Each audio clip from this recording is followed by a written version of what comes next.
this working here?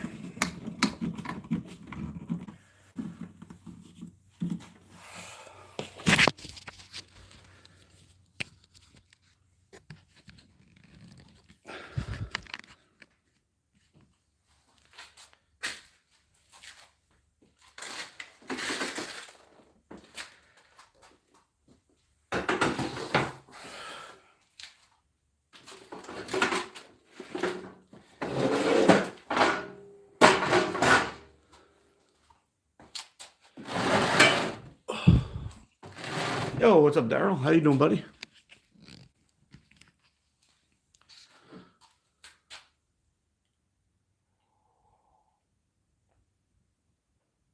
Andre, how you doing, bud?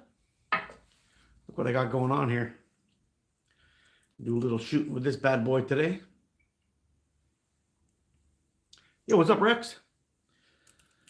Totally disappointed this morning, guys. Totally disappointed. I was actually supposed to go live with Andrew Axum this morning. And YouTube, doing YouTube things, nothing would work. So every time, basically every time I would send him a link,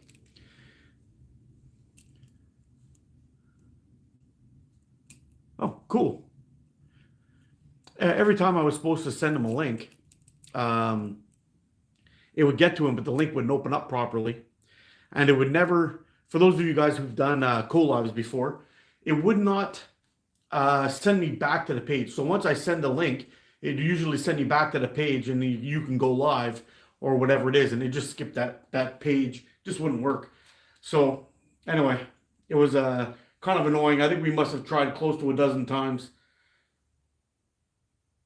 to see if we can get that thing going, and just no dice, man. No dice at all. Second place, Joe. What's up?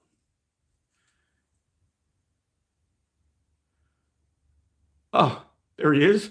How you doing, Andrew? Yeah, I was just telling everybody about our frustrations from this morning trying to get that live going. It was kind of annoying. Yeah, these 0.4. I've got some 0.4 white today on this beautiful frame from Prime 4 Catapults. This is the Hooligan. Look at the work he did on this thing, man. This is gorgeous. I don't know what it is about this frame, but that red, white, and black, I just love those colors together. It looks freaking sexy. Yeah, we just couldn't get that thing going. And at first I thought it was because I screwed up and I put on my VPN, but I shut it off and it still wouldn't work. Other than YouTube, but I'm happy to chat with you when we get them to cooperate. You know what, Andrew? If it doesn't work, then maybe we should just do it on Facebook one time. You know, if we can't get the co-live, I mean, whether it was like a whatever the issue was, I just wanted to hang out and chat with you. You know, if I had to, if it comes down to the monetization, I really couldn't give a rat's ass about that. I just wanted to come out here and chat with you and hang out for a while and shoot the shit and, you know, talk all things slings and bushcraft and that kind of stuff. I think that would have been a great conversation you and I would have had. But we still should be able to get her done, whichever the medium is, if you know what I mean. I couldn't care less, really. Do a backflip. Nope, those days are over, buddy. Yo, what's up, Hoggy?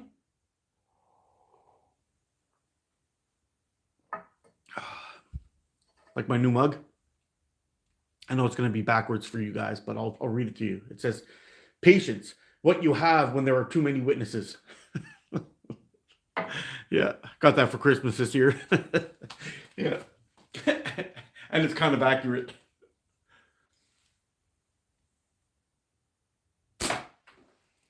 So it's absolutely freezing outside. It's like minus 17 or minus 18 with the wind chill. And it's quite windy out there, so I said forget it. I won't be shooting outside today, but I will be shooting in the garage. And I do have some I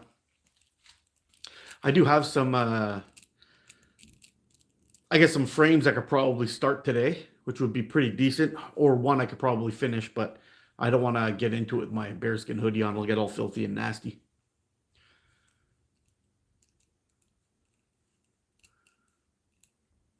Yeah, it was kind of frustrating. I was when I woke up this morning, I dipped into Bushcraft Rebooted live also, and he seemed to be having some trouble with audio. I don't know what the deal was, if it was the same kind of thing as with us, but he was going solo and he had no audio, and he tried to fight it and figure out what was going on, but it wouldn't work. On my end, I did a complete reboot. I shut down my phone, restarted my phone. I uninstalled YouTube and reinstalled YouTube. I tried everything, and we couldn't get it to work, which sucks. I was really looking forward to this. Return to sender there. Yeah, it's pretty cold, man. It's not so bad when you're dressed for it. Like I was planning on maybe going out and doing some fishing today, but I think I've got a new cell phone that's supposed to be coming today or tomorrow, so it might be Tuesday. It might be Tuesday that I go out and do some fishing. But I got all kinds of new gear this year. Actually, thanks for reminding me. I gotta plug in my battery for my auger. But I've got a new auger this year, a new sled this year. I've got a new tent this year. I got some new fishing gear this year. Actually, I'll show you what I got going on. What we're going to be going after those pike with. That's a beauty hit right there. Have a look at this.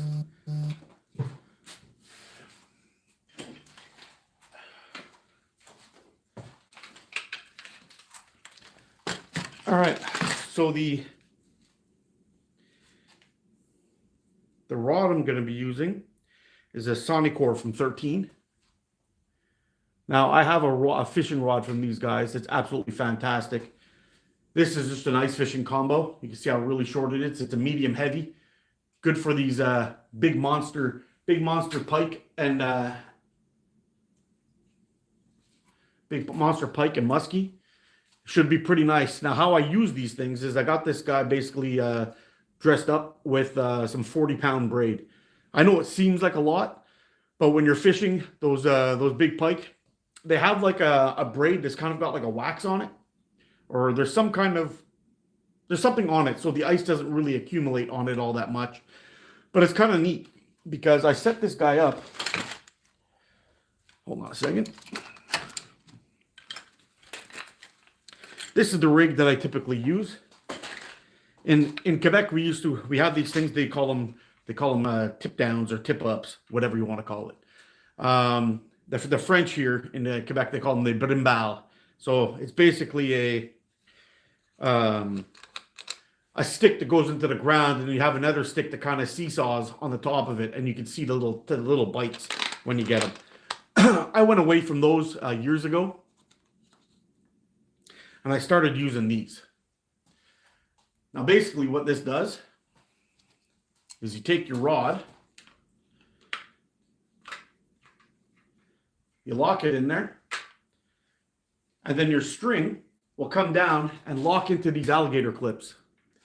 So when a fish does come by and take a nibble, takes your bait, your flag will pop up and it'll be up there. I'm gonna have to uncurl this guy a little bit, but your rod will pop up and it'll stick up like that, and you can see that it's going on there. And then you would leave your bail open and the fish would run with it. And then you got to run over here, grab this, close the bail, set the hook, and then you're in business. But it's pretty easy to pull your rod out, and then you're fighting your fish through the hole in the ground or in the ice. And you're fighting your fish with a fishing rod, which is a load of fun. It's about as fun as it gets when it comes to ice fishing.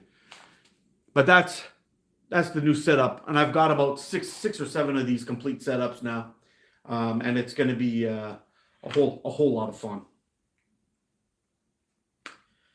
There we go. We keep everything off to the side, and you'll see the rod go doop, doop, doop, doop, doop. And as that line pulls out, flag pops, and you're in business. And it's pretty cool setup, and I'm loving it, really. To be honest, I'm freaking loving it. And we use a see if I have one of those lying around here somewhere. I know I saw it a little earlier. But I do use a rather large,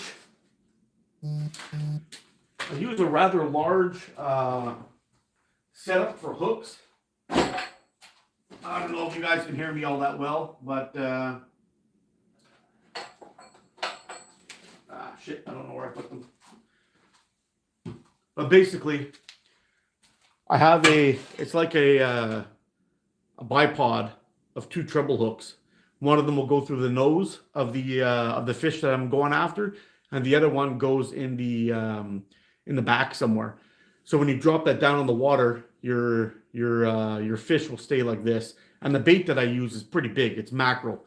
So it's a large fish, probably around 12 to 15 inches. Yo, the Rubber Bandit's in the house. How you doing, buddy? But I got 6 or 7 of those, and at the same time, what I do is I usually drill about 16 holes. So I'll set up 6 traps, and then I have another 10 holes where I'll go fishing in with a jigging rod, and I'll use, it's kind of like a dual setup. I'll use one of these little guys. Pink seems to work very good in my area. It's a little bucktail jig, and I just tie it on up there so it sits horizontal, and I'll tip that hook with a maggot. I've got this one and this one. Both white and pink work really good in my area for whatever reason. And when I'm going for something a little bit larger, I'll use these guys here. These little gulp minnows, a 2.5 inch. It's actually a pretty good size, and I'll tip and jig them with an 8 ounce or a 16th ounce jig head, and that works really good. I've got my Markham sonar over there, which is pretty badass. It's like playing a video game, just sitting there jigging away and having a good time. So it's pretty cool, man.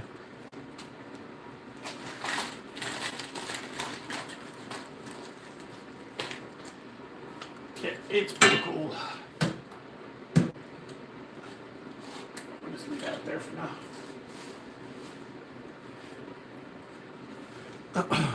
Yo, Caitlin, how you doing?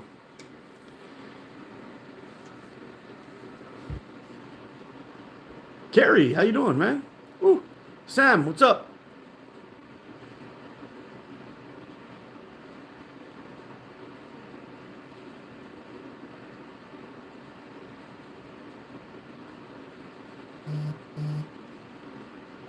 Good morning, sunshines. Yeah, I'm pretty excited. I'm hoping to get that thing out this week, and we're gonna do a. Fuck! If my phone's supposed to come tomorrow, it's supposed to be Monday. I gotta be here to accept it. Otherwise, it's gonna go back, and I'm gonna have to run around and try to find it, or go back down and pick it up. It's gonna be a real pain in the ass. I gotta sign for it, so we'll see what happens. Once I get that thing all set up and ready to go, I will be. Yeah, then I'll be open for fishing. But man, I wanted to get more times. I wanted to get out already.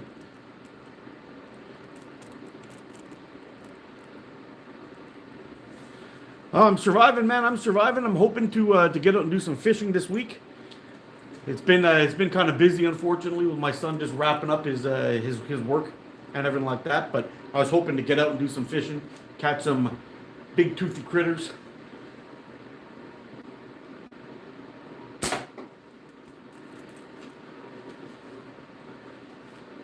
Yeah, ice fishing. Yeah, that's my jam right there. Totally love me some ice fishing. It's probably if I'm not shooting slingshots or camping, it's probably my 3rd favorite thing to do.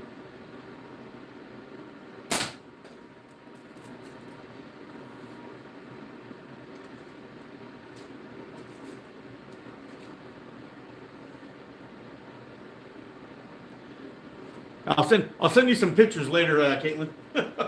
I've caught some absolute monsters through the water or through the ice. We call it hard water fishing. It's it's one of those crazy Canadian things that we do, you know. Oh, I can't believe I missed that. Have fun. Oh, it is fun. And sometimes what we do, you'll see, I have a. The first time I watched you with Josh, you were ice fishing. I've never been, but it looks awesome. Oh, it's so much fun. It's kind of like mixing camping and fishing at the same time. So you get on out there. I got a new tent this year, which is going to be pretty big. It's going to be it's like I think it's close to 8 feet long and 4 feet wide. 4 or 5 feet wide, so we'll be able to get, I'll be able to stand up in this one, so it's going to be a little bit better. My old red one was kind of low, but yeah, we set up traps outside, so you're waiting to look and see if you could see any flags pop. And anyway, it's a lot of fun. It's a lot of fun. We hang out there, we cook meals and do some fishing. I bring my slingshots and do some shooting too, so it's a good time.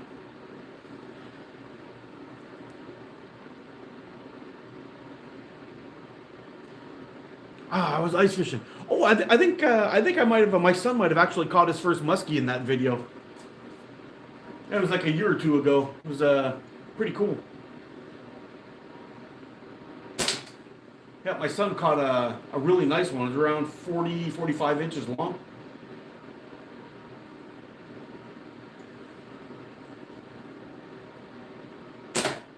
Yeah, we were going for pike, but we ended up catching a muskie. You out of here, Rex? Take it easy, bro. Have a great day and Happy New Year if I don't speak to you then.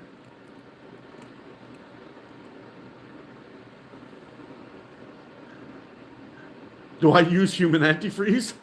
I can't give up my secrets, Hoggy. I can't give up my secrets. Yeah, the worst thing is, though, every now and then you hook into an absolute monster. And you know the thing's got teeth like a German Shepherd, and you're kind of like, fuck. But I can't get him to turn to come up the hole, so you gotta like take off your coat, roll up your sleeve, and then dip your arm down in the icy water and feel around for his gill plate. And sometimes you can. One time I actually did that, and I stuck my hand right in its mouth. Luckily, it didn't close because I felt the teeth. I was like, oh fuck, and I pulled my hand out, but. I can't imagine what it would be like having that thing latch onto you while your hand's in that ice and he won't let go and you can't get it through the ice. He won't pull up. It would be an absolute nightmare. That would probably be the scariest thing possible for an ice fisherman. Yeah.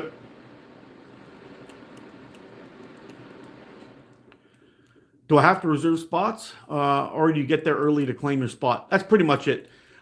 Basically, I've got water all around me. So I live pretty close to the St. Lawrence River. So I just grab all my shit and I walk out there. And definitely can't lip them like a bass. 100%. Walleye either, actually. Walleye's got a shit ton of sharp razor teeth in there. You want no part of that mouth.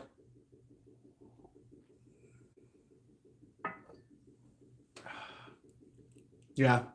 But basically, you just walk out there. So anywhere where there's access to the water, you just park your car and go out and go fishing. It's open season. I have had, there's what we call a fisherman's etiquette,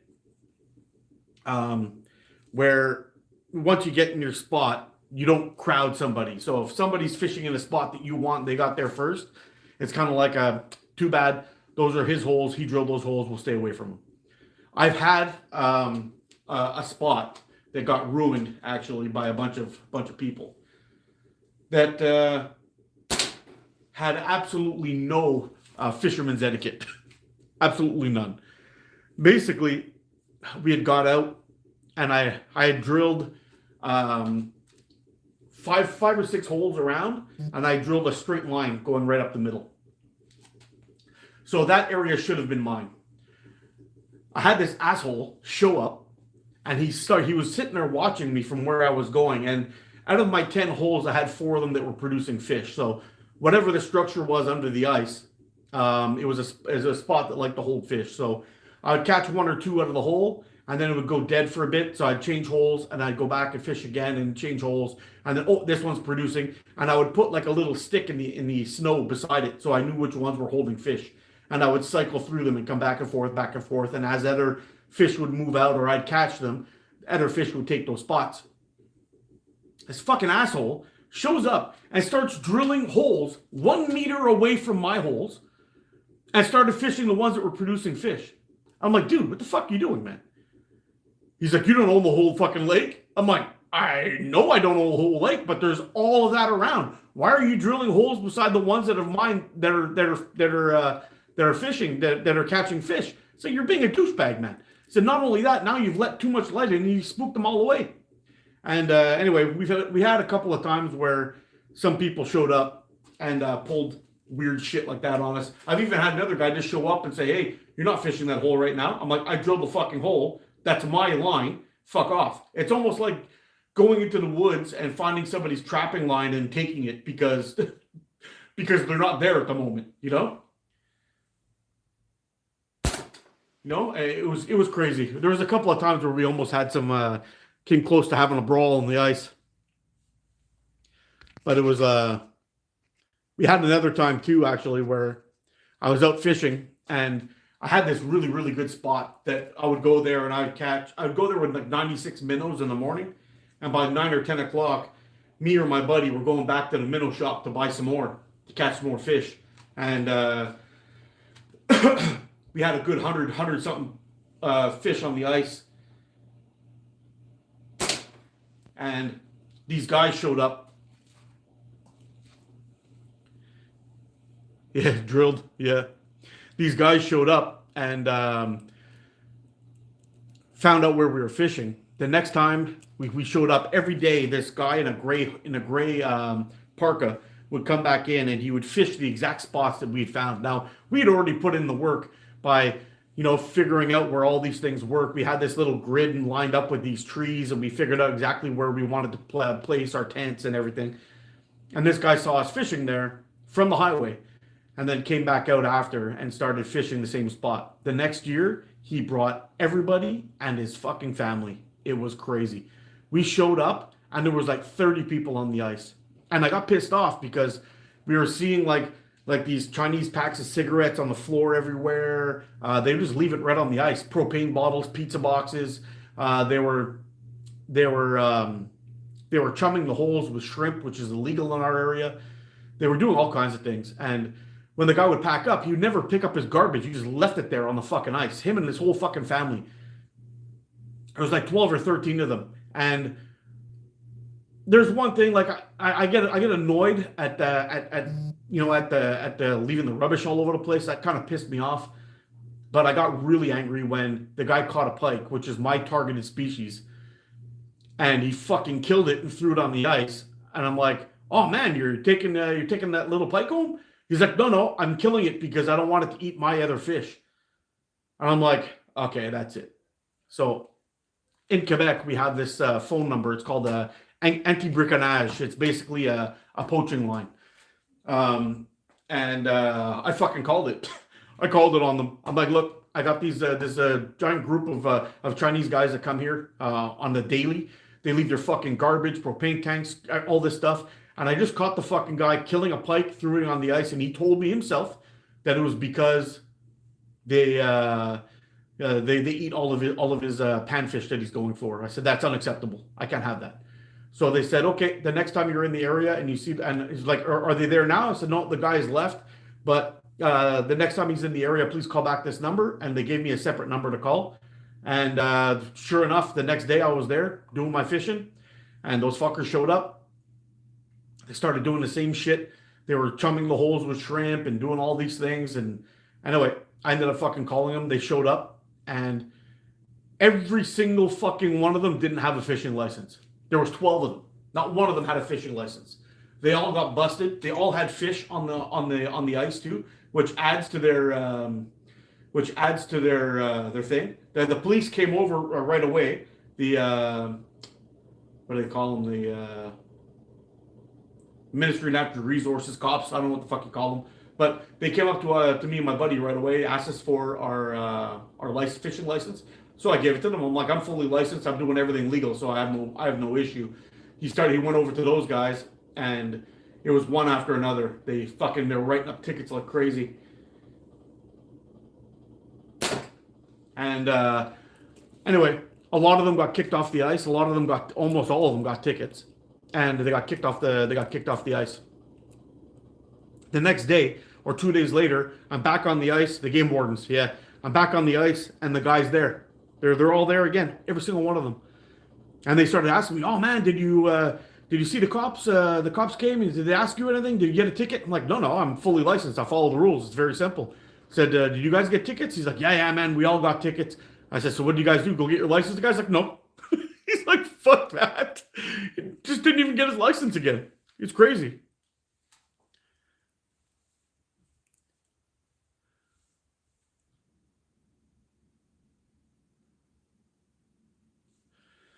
All right.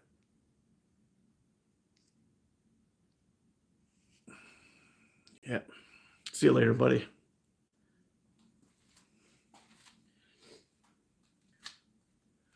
Yeah. So it was kind of crazy. But when you go to these places and people are just blatantly breaking the laws like that, leaving their fucking garbage all over the place, and we put pictures up on Facebook in a fishing group in our area, basically telling people like, look, man, you gotta take care of your fucking waters. Like whatever it was that you were doing back home, don't do that shit here. Don't do that shit here. We've put a lot of work into trying to clean up some of the rivers, but a lot of our areas in Canada are pristine. And the last thing you want to have is people, with fucking propane bottles floating their way down the river, just leaving them out on the ice. It's not cool. Not cool at all. Yeah. But anyway, those guys kept on coming back, and they fished the area out. It's a pretty much a no go. We would, I guess around 8 years ago or so, we would go out there and we can catch like 150 fish in a day. We'd keep, I don't know, enough for a meal or two for our family. So, you go home with like around 15 or 20 fish, and that would be that. But these guys were just fucking taking everything. Didn't matter if it was this size or if it was this size. It didn't matter. Everything went home. And now the area is pretty much a dead spot. You go there, fish everything all day long. I mean, even with sonars and live baits, dead baits. Like I like to use maggots with my jigs, and fucking nothing, man. Like nothing at all. You're lucky if you catch one or two fish in that spot now. I know a lot of them. Did I keep calling the cops? No, I gave it up. After a while, I realized going back to fish in that area just was pretty much useless. And I stopped going there. And now when I'm out fishing for my big fish, my pikes, all my pike and everything like that, I try to go into these sheltered bays, and I kind of walk. I get out there and I walk around these corners and everything where it's harder to see from the public. But a lot of people that are out there fishing, they're out there fishing for panfish, and I'm out there fishing for the biggest predator we have in our waters.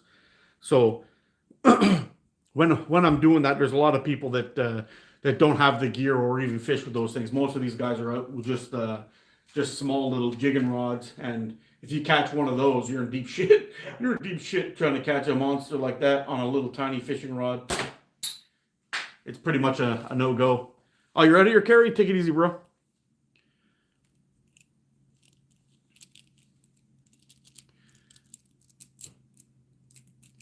Yeah, there comes a point where you just, I don't know. I mean, the cops or the game wardens know that these people are there. They started to pop around the area a little more often, and anyway, we'll see what happens. But that area, the damage is already done. They've cleared out that whole bay. There's pretty much nothing left in there. When I go back to that spot to try to do some fishing, I do use a. I am going for my big guys, and I don't show them out or show them off or anything like that. Mark, I'm gonna check out for the day and catch the rest of tonight while working. Yeah, man. Hopefully we can work out the bugs of that soon, buddy. I was really disappointed, but I am trying out one of these bad boys right now. And first of all, I want to say, since I got you on here before you split, I absolutely love the shape and I love the thickness of this one. This one's fantastic. Great shot. Yeah, very nice. But this is kind of like it's very similar to the Warrior Mongol pouch. The Warrior Mongol was a little bit thicker, a little bit wider this way, and maybe a little bit thicker. But everything else with the shape, like if I was going to improve the Warrior Mongol pouch, I would have done this. I would have just stretched it out a little bit, and that would have been perfect. And you got it. This is really nice. That was my only issue, was the Mongol pouch was a little bit short. This is beautiful. Great job, man.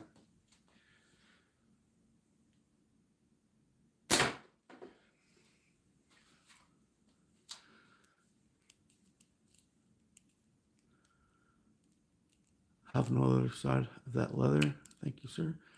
That means the world to me. Oh man, they're good. They're good pouches, dude. Very good pouches. And I like the you sent me that other one, the little black one too, which was also really nice. Anyway, we should save all this for the live when we get that worked out.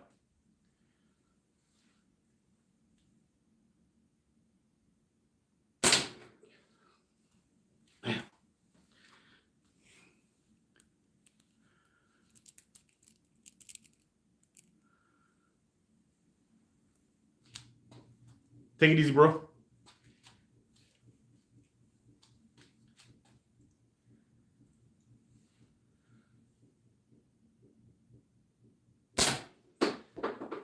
Yeah, I'm so disappointed that live didn't work out, man. I was really looking forward to that.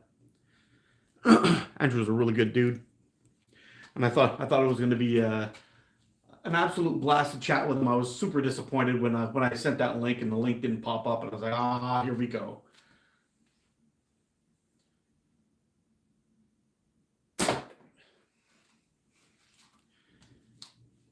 Getting a ton of rain over here. Oh man, that's no good. Or maybe it's good. I don't know. Is it cold up by you, Dees? It's quite chilly out here today. We're looking at the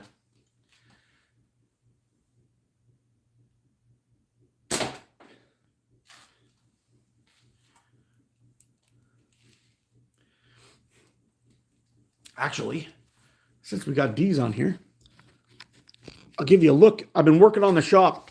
You saw that clusterfuck of a mess I had out here before. Hold on a second. Let me see if I can clean this up just a little bit. So, I got the new tables. And got my garbage bin under there. I got my vacuum down there to suck up all the poop. Got my coffee cup on top of my spindle sander. Got my drill, which is a little bit lower than the other table, which is kind of nice. The spindle sander is a little tall. I don't know if I'm going to leave it like that, though, because it is still usable. It's just that I got to keep my arms up like this, but it's still usable. I may drop it down a little bit. I got my buffing wheel, my new buffing wheel on there. This guy works pretty good. And I got a second table. This one's still a bit of a mess. I'm kind of working on it, but I got it set up. Got my blade runner, perfect height. And I got a nice amount of light coming from that guy up there. That'll cut things up. Got my vacuum hose down there. It'll keep everything clean. And I got my sander. And I have another sander too. My other one here. I might stick that one in the corner here. But I got a little bit more work to do. I'm going to get rid of that whole shelf. And I'm going to replace it with these. Whoop. Got the wobbles there a little bit. So I've got everything I need up there. I've got my glue, got my cups, my mixing sticks, all my sandpaper. my electric screwdriver, 2 drills, a bunch of frames I'm working on, compound, crazy glue, rubber gloves, alcohol pads, some pins, some other sandpaper, some other pins, all kinds of goodness in there. And pretty happy the way things are looking. It's looking way better than what it was before. I've got that old bench that's over there in the corner. I'm thinking I want to attach the vise to the table, and I could, because the top of that table is a solid chunk of wood. I just don't know where to put it exactly, where it won't be in the way. If I move my Blade Runner down the bench a little bit, and I only keep 2 things on there, I may be able to attach it right down there. Oh, check this out too. Another thing too I like is they got power bars in there, and on each end of the power bar they got 2 USBs for charging, which is pretty nice. Ooh. So I'll be able to put my finger in the camera there. There we go. So I'll be able to do all kinds of stuff in there. Mark, wonder how hard it would be to inset that spindle sander into the table at a more workable height. Yeah, I don't know, man. I really don't know. I might have to, I could probably cut out the bottom, but I would have to route out. I think I would have to route it out, and I would probably be able to drop it by about, I think that table thickness is about 1.25 inches.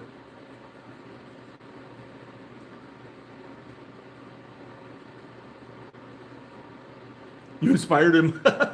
Yeah, that shop vac thing is freaking badass. But having a dust control thing would be even better, actually.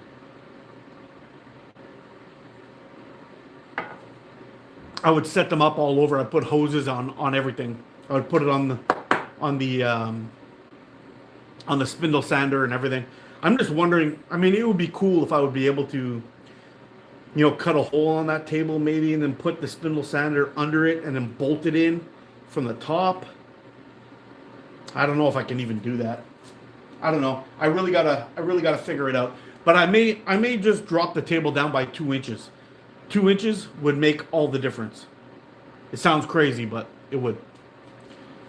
My shop is an ocean nightmare. Yeah, I think that's what mine is too. But these tables that I got, they're from a company called Vivor.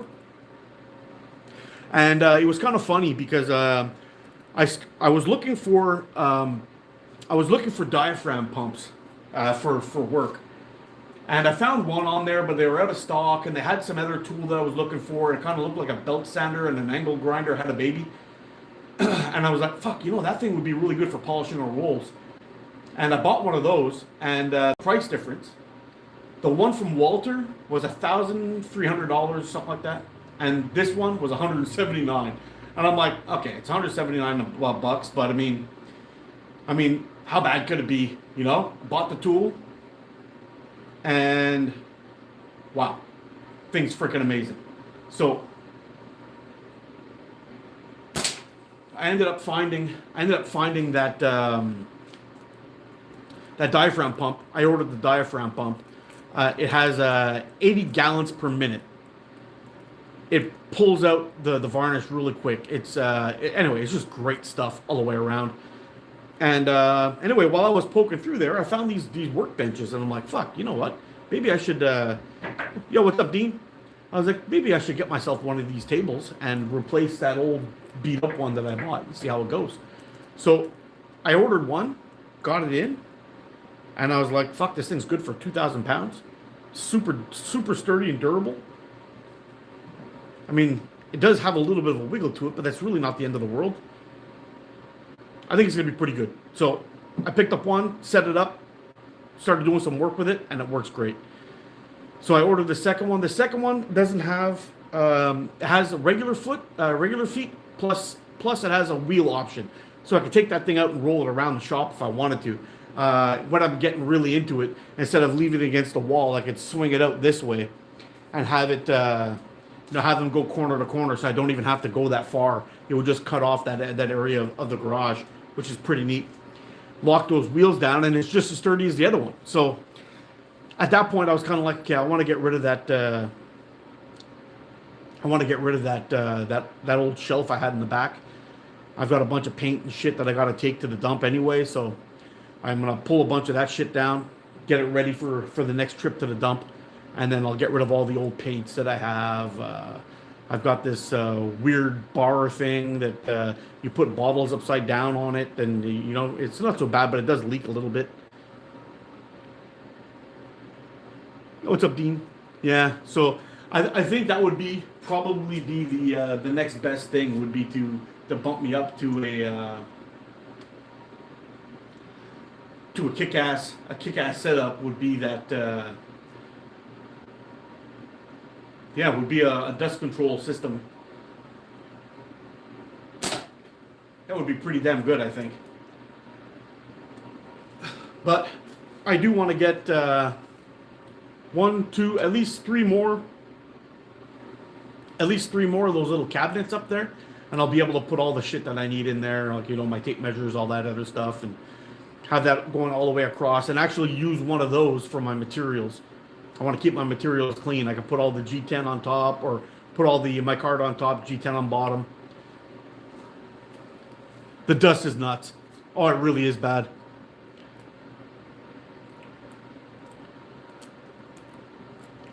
I slingshot the boss. Yes, sir. How you doing, Kyle?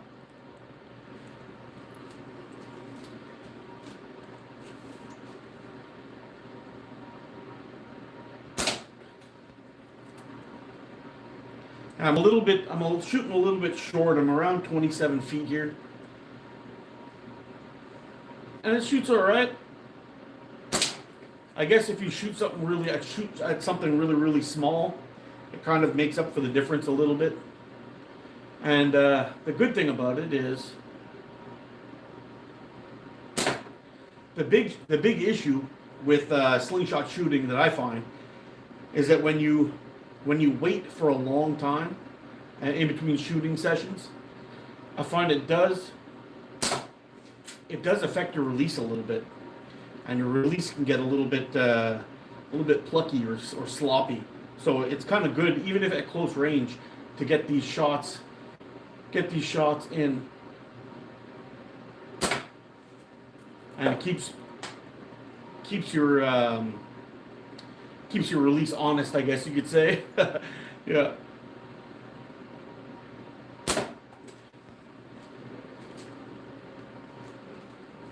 Yo, what's up, Chad?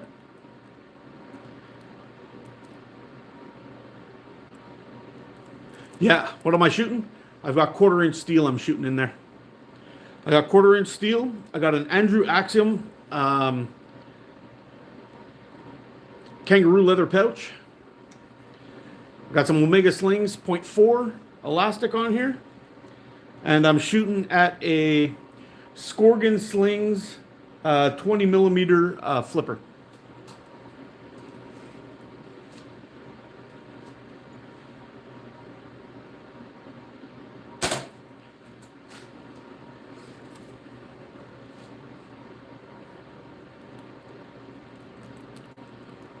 Yeah, so basically, I used to shoot mostly 8 millimeter and 9.5 on occasion, but the 8 millimeter, the price out here in Canada has gotten a bit ridiculous, and I heard some people talking about switching over to smaller ammo, and it actually helped them work on the release. So I decided to give it a whirl, and the first couple times I went out shooting the 1/4-inch steel, I was absolutely smoking it. I saw a huge jump in my shooting, which is wild. And after a while, I started getting sloppy again. I couldn't figure out why, but I'm not sure if it's actually the steel or not, or if it's just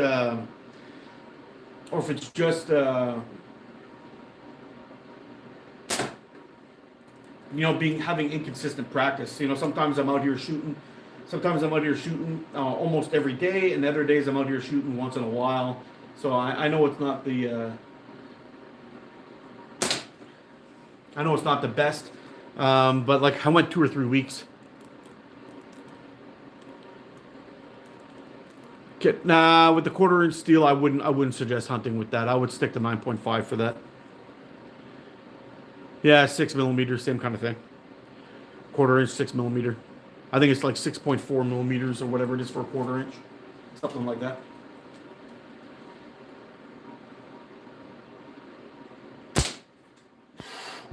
Dead center on that one.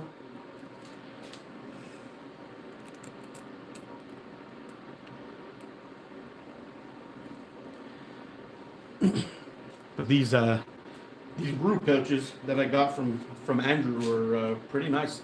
I'm liking them.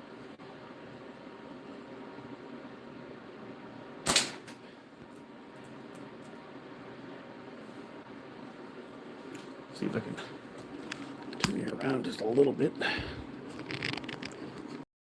Have a look at my messy ass garage.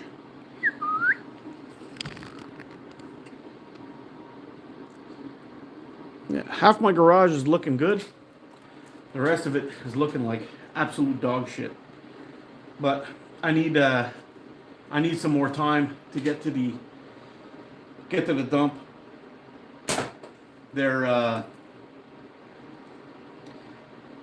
They've switched our garbage days to only once every second week now. So getting out to get all this stuff thrown out, it's kind of tough. You don't want to fill up the garbage can on the Monday when you got a whole extra week to go and you have no place to put your garbage from your home.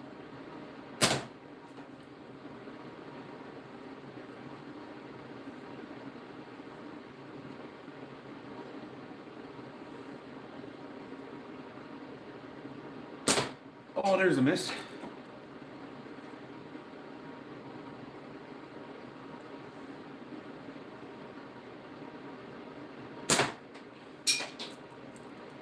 Getting a couple of bounce outs there. I'm wondering, I think I got a hole in the back of my curtain. I might have to throw a little something behind the catch box to make sure I don't put it through the wall.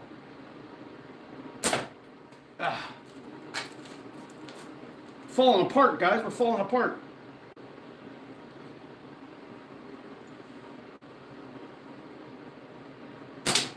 There we go.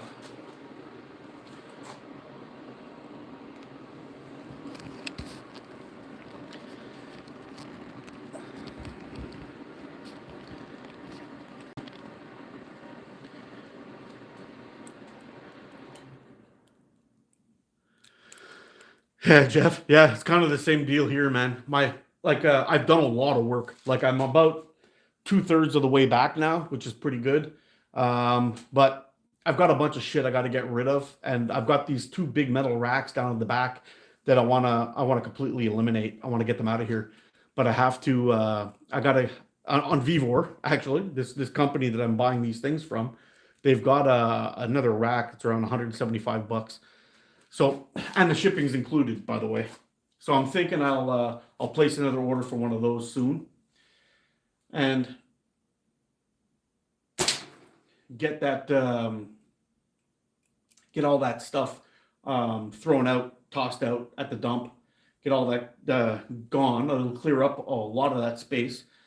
I'll be able to take down that other rack that's in the back there, throw all that shit out, and then have it'll actually gain me about another 1.5 of driveway or parking, I guess, whatever you want to call it, space in the garage.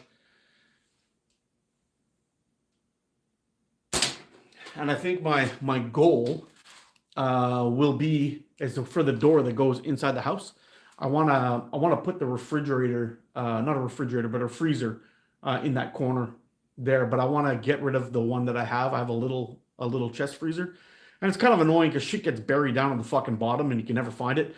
I would like to get a stand-up one and put it up there. So basically, you open up the door like a fridge, and then you've got all your stuff just lined up there so you can see what you got going on.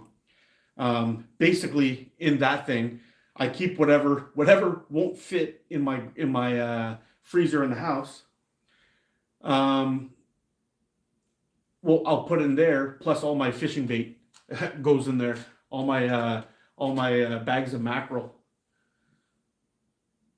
I got so much. Season's greetings to you all. The Caddy Cult. What's up, man? Season greetings to you too. Yeah, so it'll be pretty interesting once we get this garage all figured out. I mean, I'm getting closer and closer every single day, which is cool. I'm doing little bits here and there, but right now I'm kind of at a pause. I got to wait until the garbage man comes, takes our garbage away, then I'll fill it up halfway, and and then they turned around this year too and did the same thing with our recycling. So the recycling is going to be every 2 weeks also, which just fucking sucks. I got so much shit I got to get rid of here.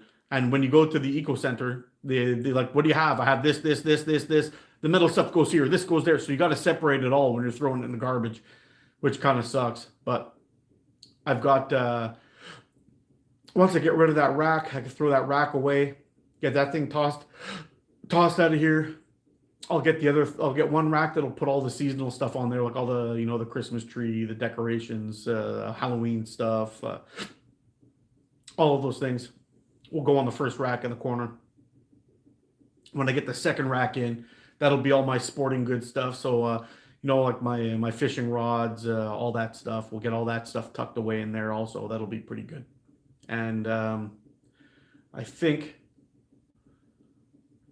I'll end up getting rid of these two plastic shelves too, and we'll figure it out from there. But slowly but surely, it's coming along.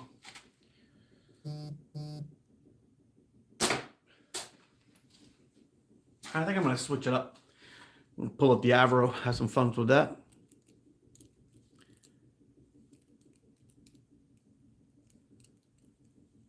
Two weeks for plastic and cans, but 4 weeks for cardboard and garden waste here in the UK. Wow, that's crazy.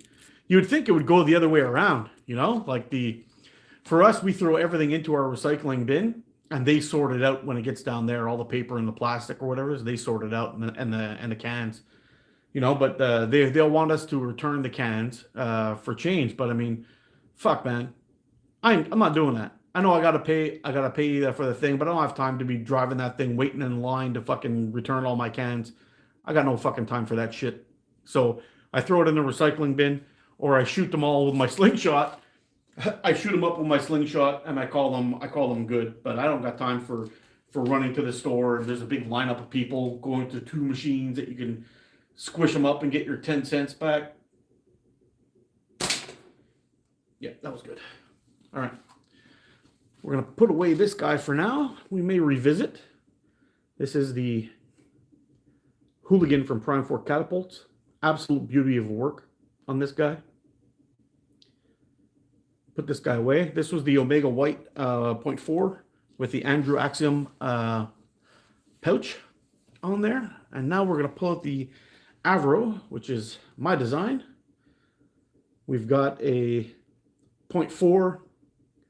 We've got 0.4 Omega Slings Olympus Green on here with a 1/4 inch pit locating pouch. And I was kind of surprised. I really like these little guys. Yeah, me too, D's. The black, white, and red is so freaking nice. So nice.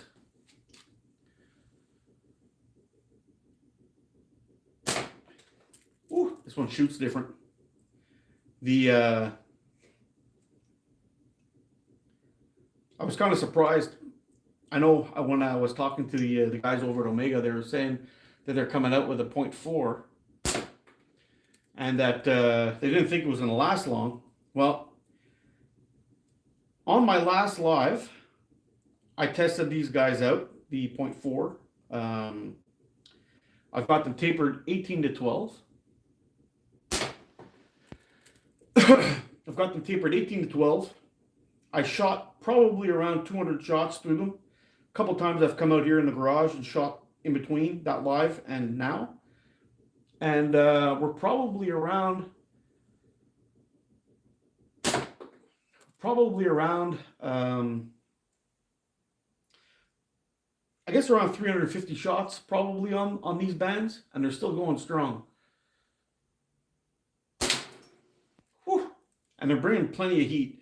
Outside in the cold would be a different story. I would have to bump it up at least, but am I still interested in archery? Sure I am. Going, gotta run. Take care, Sam. Yep, I sure am. It's just that it's very difficult to find a place to shoot around here. There's a bunch of bylaws, so it's not like I could just go outside in my backyard and shoot my archery. Shoot my compound bow, which was, I would love to be able to do that, but if I did that, they'd call the cops on me.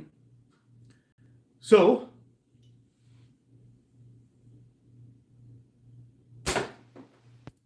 I'm out here. In the backyard, it's not so bad with the slingshot, but with a bow, it would be an absolute no-go. And the club that I have, there's only one club in my area where I can go and shoot the my bow. And I've got, it shouldn't take me that long to get into shape with it. I do a lot of pulling, even though my bow is a 70 pound. I have a 70 pound compound. It's oh,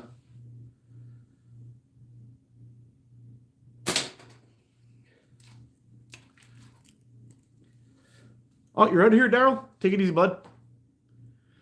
Yeah, I got a 70 pound compound, so it wouldn't be so bad to get out and practice with that at my buddy's property, getting ready for turkey season next year. I think that's going to be the plan. So it'll be a fun hunt, I think, if you get some turkey and some small game going.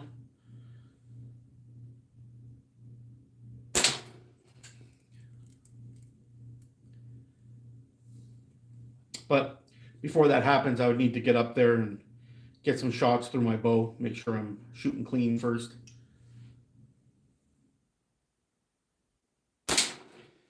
Get sighted in good.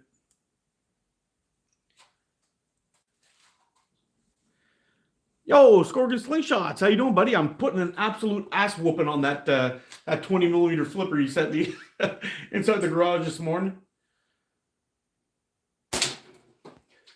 I don't know if you can hear the cracks. We're putting a crack-a-lackin' on that thing.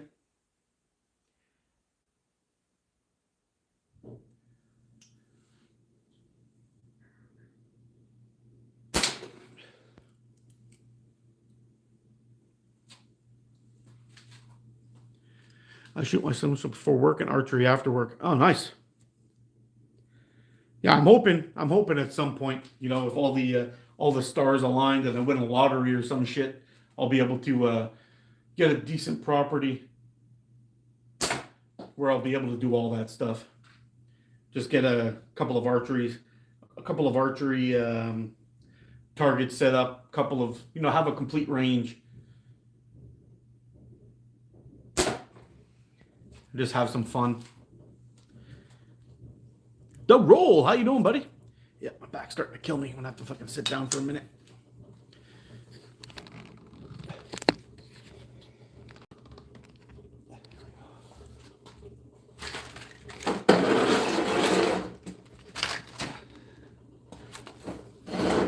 Oh, sitting on that uneven ground is rough. Standing on it. What distance am I able to shoot around 26 feet, 26, 27 feet. It's a little short, but it's enough to keep the release going nice. I could probably push it to around 28 or 29 feet if I go completely from corner to corner. I'm looking into setting up my my little catch box. I could probably back it up by another 1.5 feet or so if I put it right under my heater. I've got an unofficial range out in the woods. I could shoot out to 60 yards. Oh, wow, that's sweet. Oh, I would love that. I would absolutely love that. Yeah, if I could just get right on, I think of setting something up in my unfinished basement. Oh man, yeah, if you got an unfinished basement, go for it, dude. All you'd have to do is in case you're worried about having anything passing through your catch box, which happened to me in my basement before. And that one was around, I was shooting in there, I was shooting around 28 feet, which was kind of nice. 29 feet. I was almost there. I was like 3 or 4 feet off of a full shot, but I had some that were ripping right through the catch box and got stuck in the wall, and that's how I got in trouble. I would put big couch pillows in the window that was there, so in case anything, if I ever had a band break or something slipped out of my hand, or I had a crazy ricochet that bounced off 2 walls or something, I just wanted to make sure that that was okay, and it was okay. The window was never an issue, but when I was shooting the when I was shooting the 11 mil steel, it hit the target, went right through the back of the catch, the back of the catch box, and put big old holes. One of them even got stuck in there, and I couldn't get it out. So, yeah, I had the same problem. No place to shoot my bow anymore. Yeah, my bow is a recurve. I've had it for 50 years. Oh wow, I've got a recurve too. It's a Samick Sage. It's a cheapie, but it's a lot of fun to shoot. And I had found too, it was weird. I can't remember what spine arrows I use on. I think they're like it's a 40 pounder. I think it's like a 500 spine I got on there. But anyway, what I had found is when I really start to mess around with my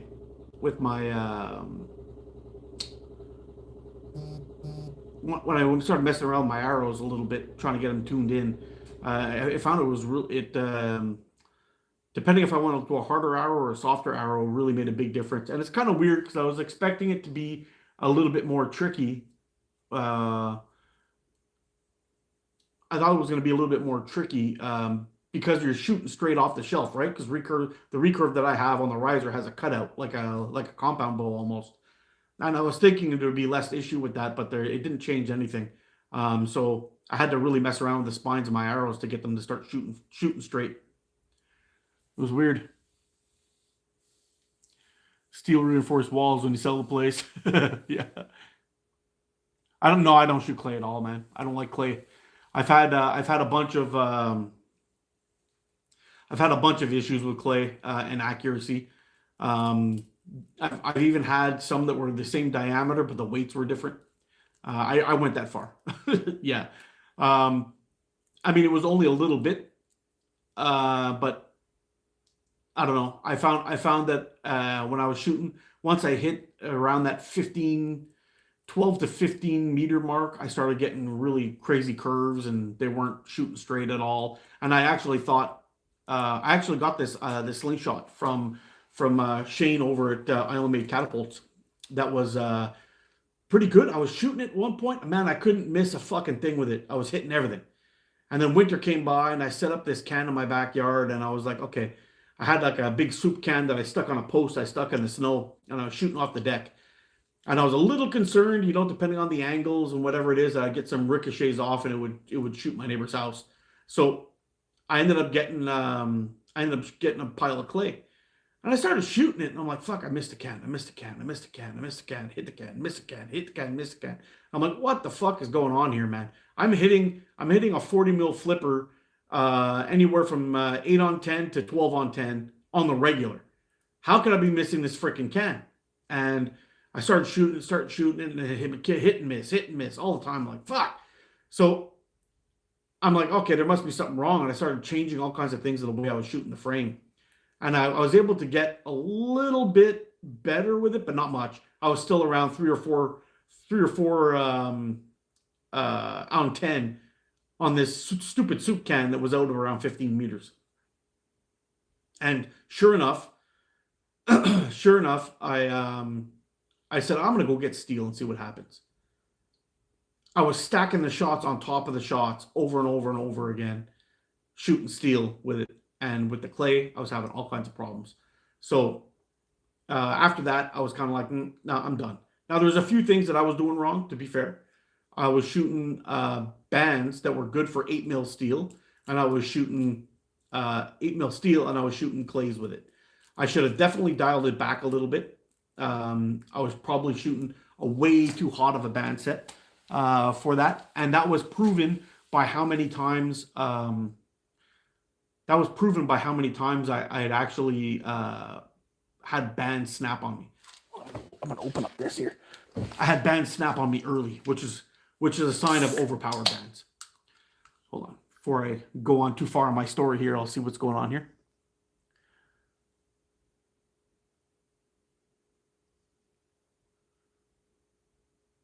Draw length, pull still 6-4.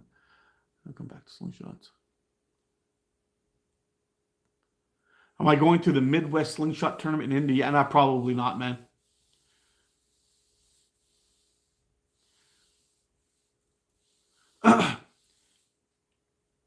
Yeah, clay versus steel is night and day, 100%. Yeah, so I ended up going back to steel, and I couldn't miss again. And I was like, okay, maybe that's just an issue or whatever it is. And I ended up thinking about setting up a nice clay range. I've got some really cool targets. I got a Battle Tree. I've got a Texas Star. I was gonna put up all these hard metal bells and cans, and I like to collect those tomato paste cans. The little guys, they're like round like this guy, which is, I mean, I can almost do a complete wrap. They're a little bit, even a little bit more narrow than this, and they're about this tall. And what I like to do with those is I drill a hole in the top of them, and I pass one of my can hangers, and I chuck them into a tree, and I start shooting with them. And those are one of my favorite targets to bring. But I only shoot those out in the woods because those big steel cans, when you've gotten them flat out, if you hit the rim of them, you shoot a little bit high or whatever it is, they can give you pretty good ricochets with steel. So I switched. I bring those out to the woods with me. But I was thinking with clays, I could shoot them in my backyard.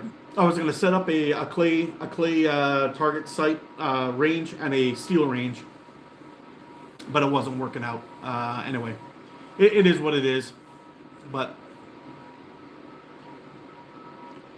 what up, Mark? What up, peeps? Hope everyone had a good day. What's up, Joseph? How you doing, bud? Yeah. So when it comes to clays, I do know that Rex T-Rex slings. He has some good success with clays.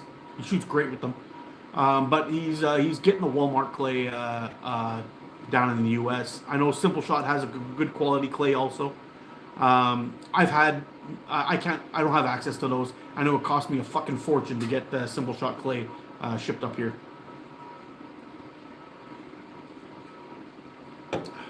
Yeah.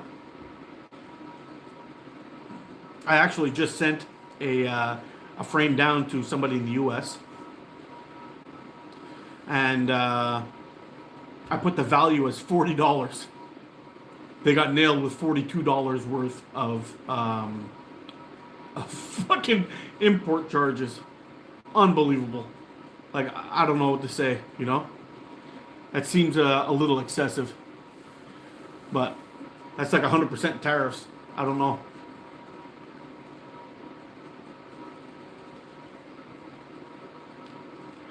My brother-in-law is named Clay.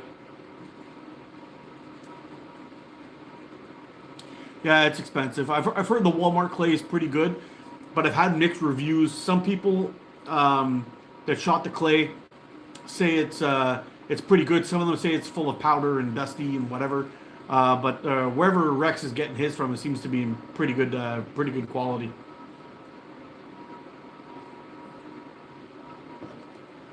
But I do love the shooting steel. Shooting steel is the bee's knees. It's expensive, but it's consistent. Yeah, that's what I hear too.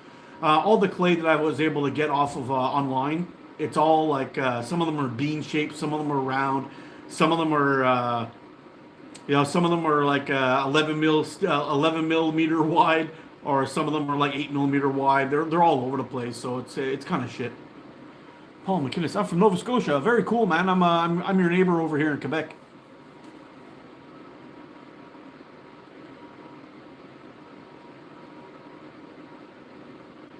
That inexpensive is they are now carrying Simple Shot clay. Oh, very cool.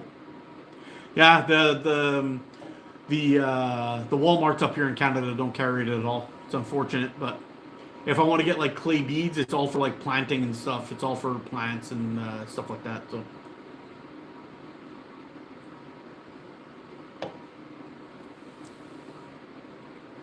Doug, pit pouches.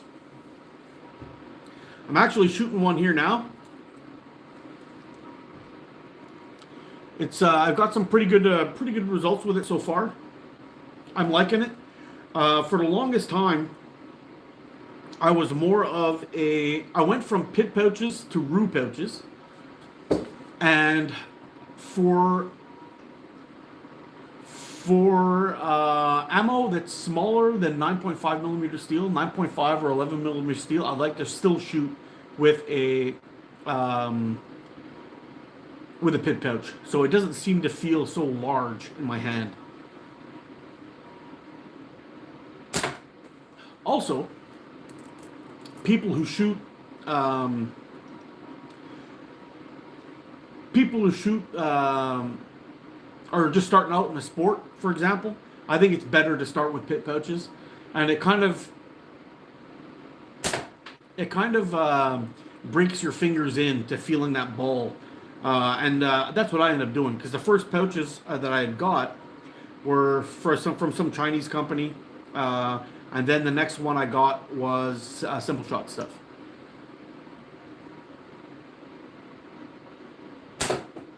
The Simple Shot was pretty good until it broke in. Once it broke in, I found I started getting a pain in my fingers.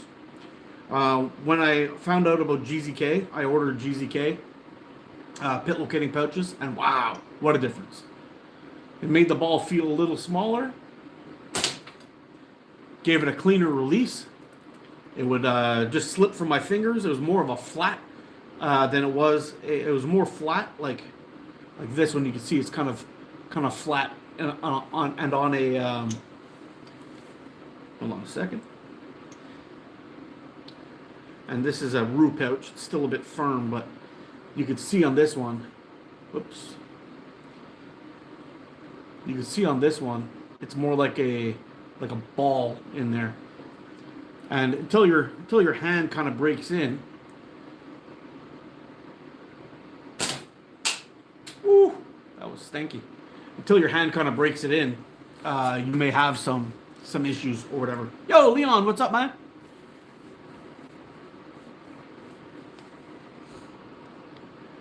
Good morning from Florida. What's up, Mortar Bush Bird?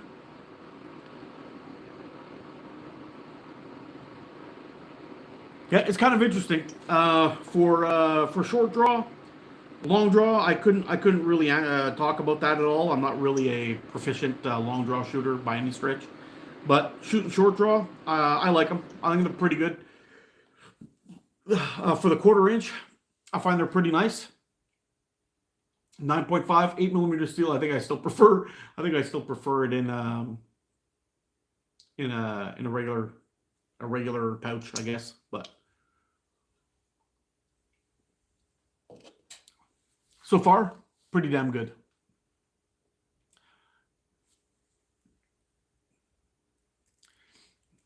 Yeah, I was supposed to have a planchette arriving at some point soon, but it still hasn't come. I'm gonna have to hit Gene up and see what's going on. I think I'm afraid it might have got lost in the mail. Unfortunately, that'll suck ass. But I was really looking forward to getting that guy in here and doing some shooting with it.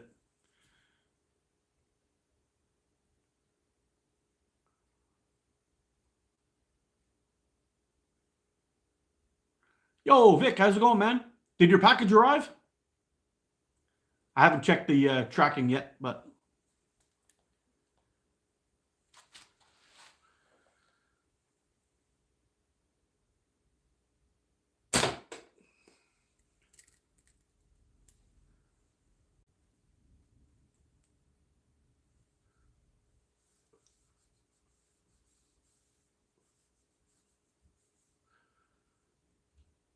tomorrow, can't wait. I think they're gonna get you for some import taxes though, bud. Sorry about that. I tried to put the price down to $40 so they wouldn't get you, but I think they're still gonna get you.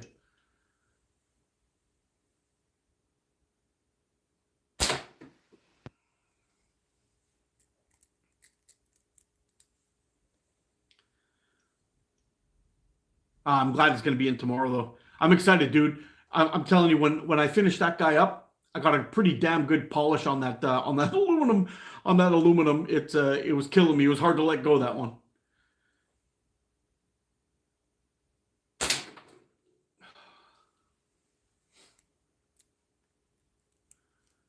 Hit that like button. Yeah, that's what I'd like to hear. Smash the fuck out of that thing for me.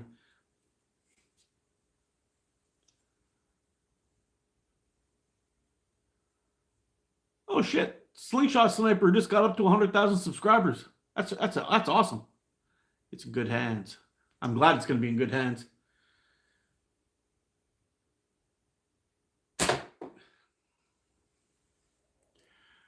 What do you put it for the tariff number? I figured, you know what, man? I decided to go to UPS. I went right to a UPS store and I shipped it from there, and it was way easier. It was way easier than the other one. You don't have to go through that Kronos fucking bullshit app and pay for shit. All that you don't have to do any of that.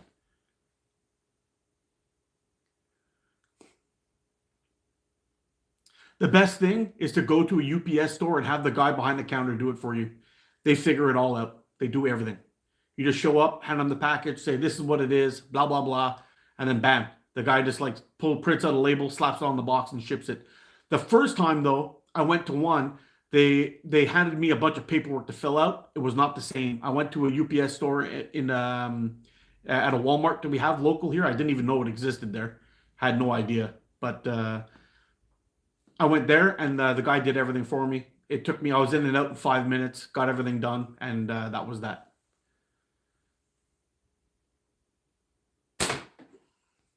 So definitely the way to go.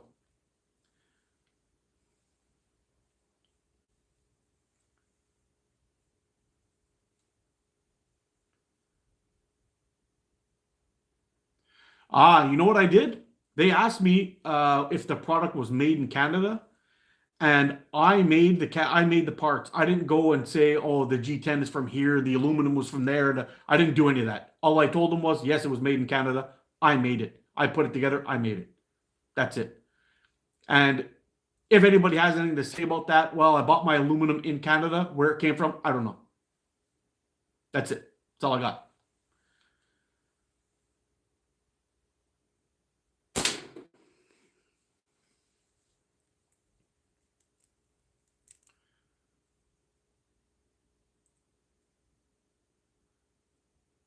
So where in Canada do I buy my slingshot materials? My slingshot, all my aluminum comes from a company called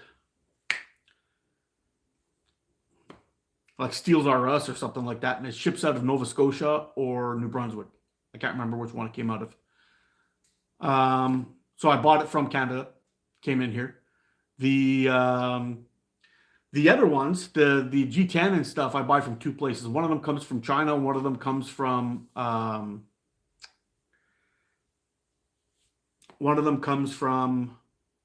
the U.S. And I think the U.S. gets it from China. So Makers Material Supply and Valley Composites are the two companies that I use.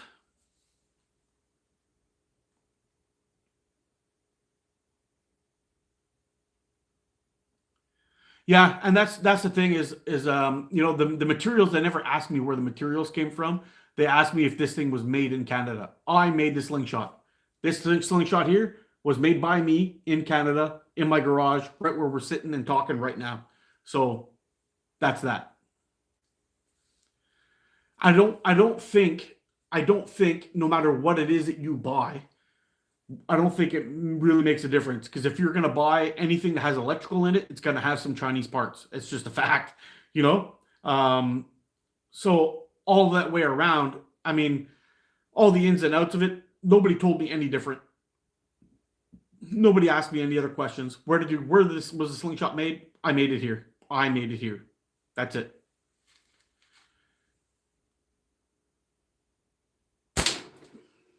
If it goes any different other than that, and people ask me any more questions, I'll answer them at that point. But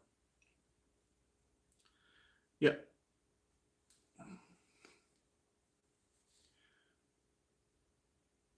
plaster made in Canada all over it. Yeah, that's it. I mean, I don't know what else to do otherwise. I mean, even if even if I bought like the materials to make my own micarta, okay? Now, if the materials that I bought come from India and the epoxy that I buy comes from wherever epoxy is made, where do you put then? What do you put? The screws. When you buy a screw, do you know where that steel was sourced from? No, you don't. You have no idea. They say that the screw is made in China, but they got the steel from Turkey. Who knows? Or they bought scrap steel from Canada and remade the screws. You just never know. It's impossible to know.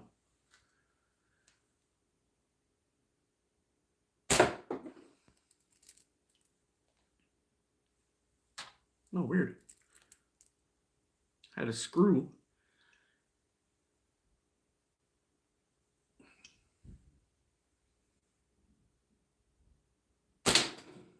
Yeah, but that's what I did.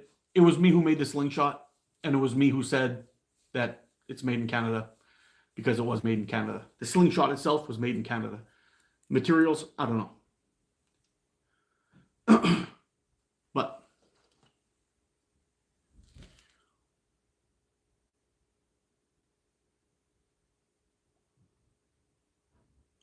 yeah, dude, it sucks because all of this shit that's going on here, like just to give you an example, okay? I can't even buy elastic here in Canada. I can't. We don't have a place that makes elastic. In the US, you guys can't buy American made latex. You can't. So what do? Just stop doing what you're doing? We're just never going to buy surgical gloves again or whatever. We'll buy nitrile. Okay, where does nitrile come from? All from China. All of it. So what do? It's fucked. You just give up on anything that requires those materials? Fuck no, you don't. Should you have to pay a shit ton of fucking taxes for that? Fuck no, you shouldn't. It's bullshit.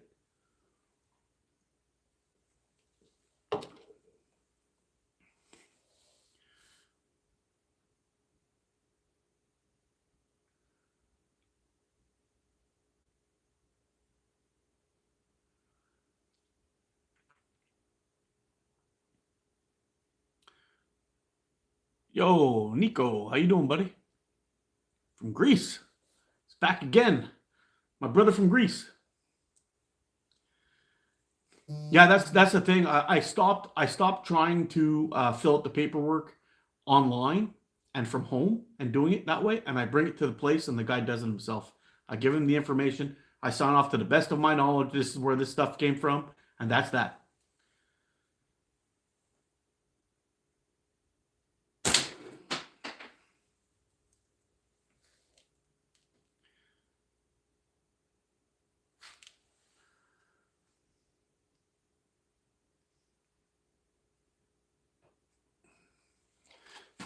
Yeah, I don't know. I don't know how they want us to figure all this shit out. I mean, I get that there's rules and I understand what they're there for, all that stuff. But I do have to say that it's making things next to impossible to enjoy. And when you're having all that issues with all these things going on, let's bend this up just a little bit more. There we go. You're having all these issues with these things. How are you supposed to get your equipment that you need or the parts that you need or anything like that? You can't. It's just dumb. It makes no sense. Like, just imagine, I bought 2 rolls of elastic from Omega Slings. It came in. I think my order was like I don't know, like $30, something like that. I ended up paying almost $40 in taxes. Imagine.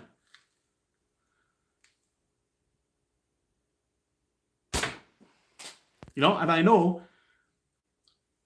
that when I'm selling these things, when I'm doing these sales of slingshots that I make and I'm sending them down to people, I mean, what do you do? Like the guys, I'm not going to make any sales if I'm trying to sell an Avro down to the United States, and I tell them and if I say that I say that like the slingshot that I sold them cost $230.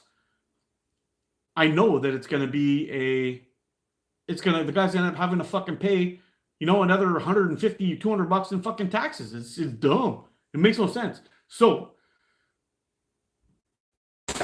when I do the raffles, and I send them down and I charge it $10 a ticket, when that guy who wins, he paid $10 for that slingshot. That's the fucking value. And that's that.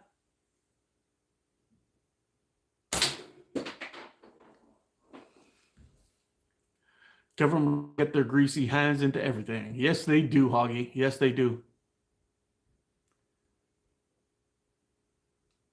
Why can't we just move to the States like Brookfield with asset management? Yeah, I know. Tell me about it. Tell me about it. That's okay. I'm pretty sure that most of Canada is going to separate and become a bunch of little fucking countries in no time, and we're just going to get gobbled up by the States anyway. So it is what it is.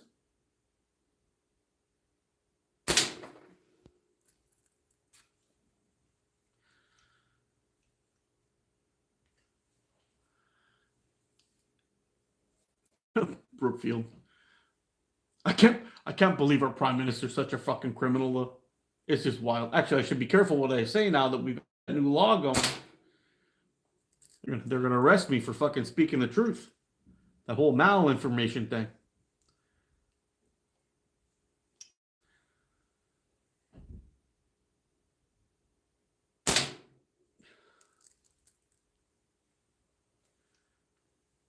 Okay, Joe.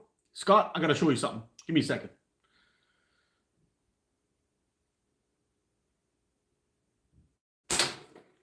All right.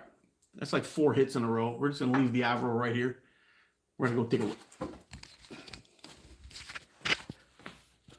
Now,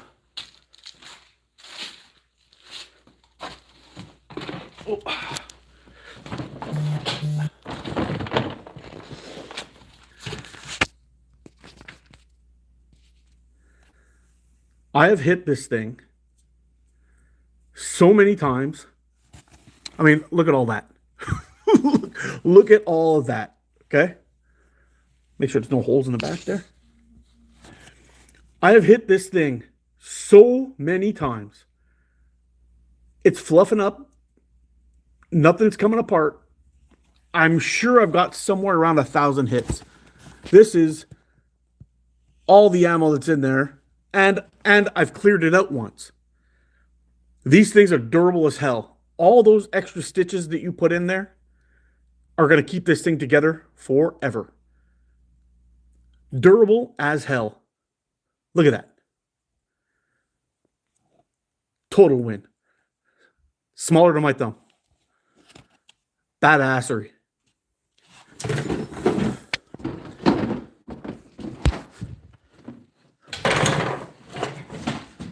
Oh, that's another thing is going into the dump. That fucking rocket stick bullshit. I'll throw that fucking thing out.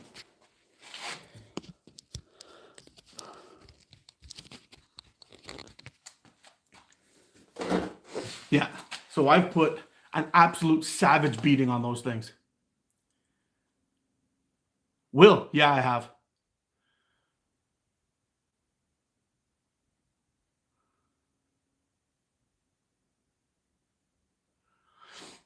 Yeah, the fluff, there's pretty much nothing you can do about it. What I do, though, is every now and then when they start getting a little bit bad and they're really getting fluffy, I'll take them out and I'll hit them with I have those Scotch Brite pads. I put them on my Dremel and I clean it up, and then I hit it with crazy glue and I let it all soak in and gets really, really hard again. It almost looks like new.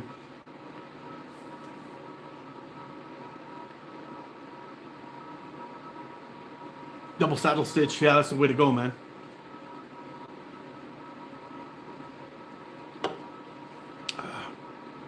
Now, a politician, criminal, potato. yeah, 100%. Now, I'm not saying that I've hit that thing over and over and over again. I mean, I have, but I'm not saying I hit every single shot that's in there. But most of them, yeah. A lot of them that I hit that I miss end up bouncing out of the catch box, and you've heard them land on the floor a couple of times.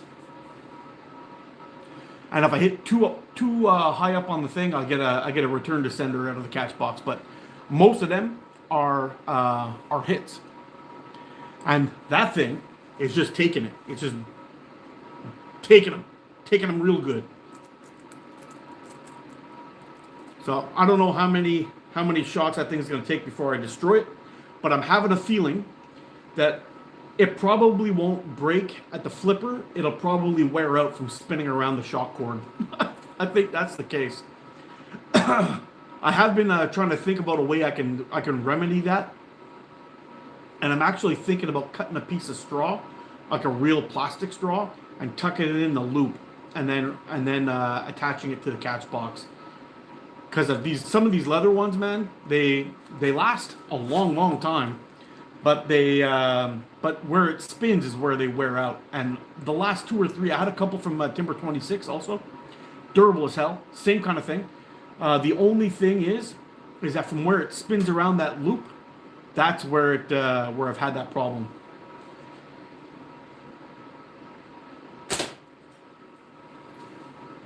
Is where it spins around that loop, and I think that's the only spot where I get them to wear out. And that's freaking awesome, actually, when you think about it. Is that you've worn out the flipper from spinning around a string. That's badass.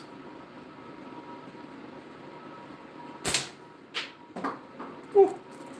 Smoked that one dead center. You can probably hear it. I'm imagining you're hearing the cracks.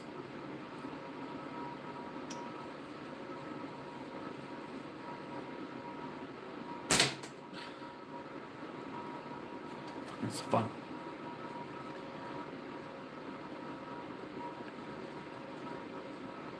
Make them even stronger. Yeah, it might help.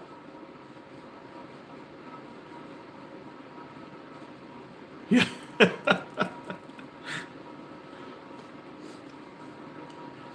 Your R&D. I'll be your R&D for you, bud. I got you.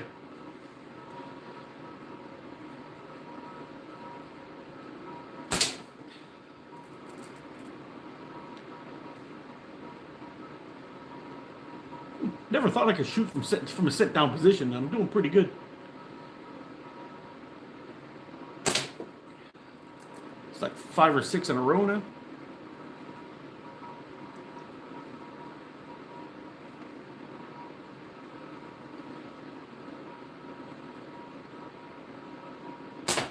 Ah, there's a miss. And a bounce out. Yeah.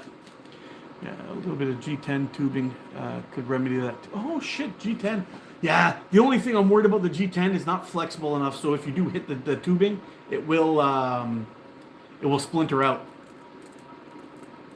I think it would be better. Sometimes you hit higher up on the loop on the target, something that's flexible like a straw, a thick plastic straw, something like that.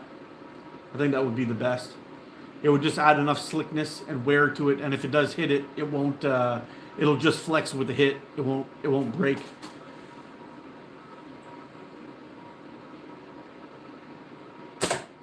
Then you're gonna end up having some cut string problems with that chipping out on the inside.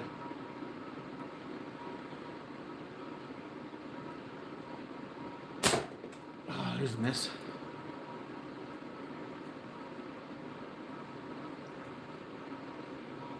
But those little guys, those little leather targets, they're some of the best. They got a great cracking sound that they make when you hit them, which is good for all us crack addicts.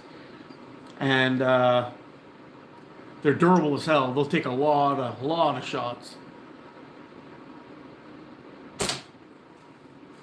They just keep spinning on you and spinning on you. I may see if I can find myself some plastic straws. I know it's like crazy contraband now. But I may see if I can pick some up, like those thick McDonald's style straws. Toss one of those in there, cut the little bit off, and then slide it in that hole. It'll be a little bit tight, but that's okay. And then it should spin and spin and spin and spin, and not even wear out. And the good thing is, you could check on it every now and then. And if you feel you need to change it, You can pull it out and switch it up.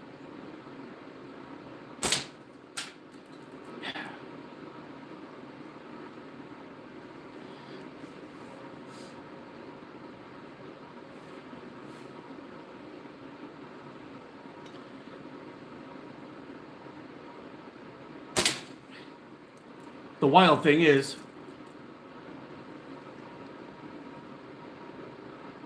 you're hitting them more than most people do. I think I've probably hit it over 100 times this live. I'm pretty sure, or very close to it.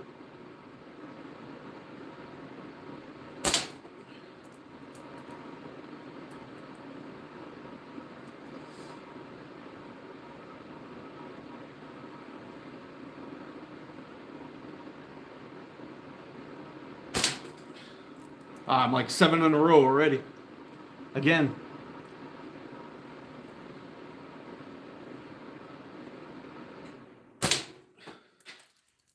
Beautiful.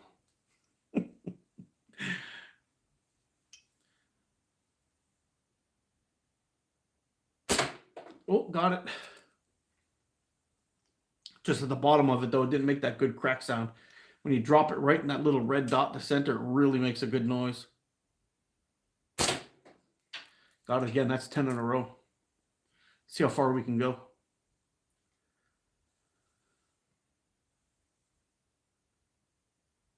That's 11, and I hit that one dead center. I'm sure you heard the crack.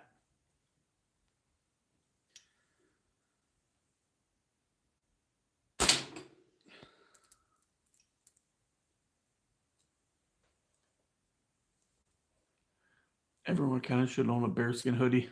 I love mine. Oh, I have mine, man. I got mine. My dad's got his. My sister, my brother, my mom, my uncle. Now my aunt got one. It's out of control. The bearskin hoodies are the bomb. Oh, buddy. I don't know. I lost count now. We're like 13 or 14, I think. I got the 4.0 though. I got the one with the raincoat that attaches to it, and it's really good, man.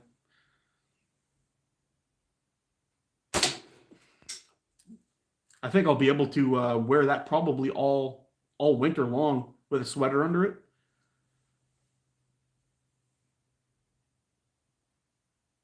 Oh, there's a miss. Woo. Yeah. The only thing I was kind of disappointed is I got when I ordered it, I was kind of expecting that I could take the raincoat off and swap it out. So if I want to wash this one, I could put my original bearskin hoodie on and attach it, but it's a different zipper. Or just go bear hunting, yeah, and get my own bearskin.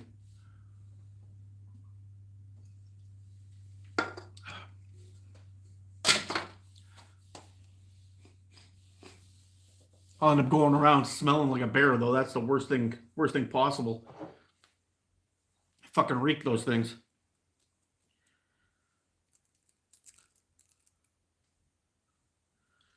Wow, that was a good run, man. We hit that thing like 14, 15 times in a row. That's crazy.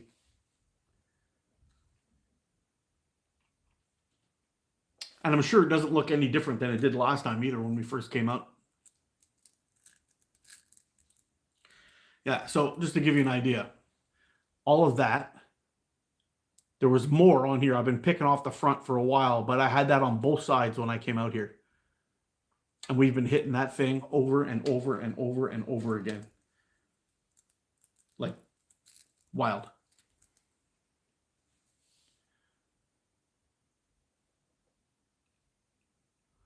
They're friend shaped, but they'll eat you. Yeah, no joke. No joke.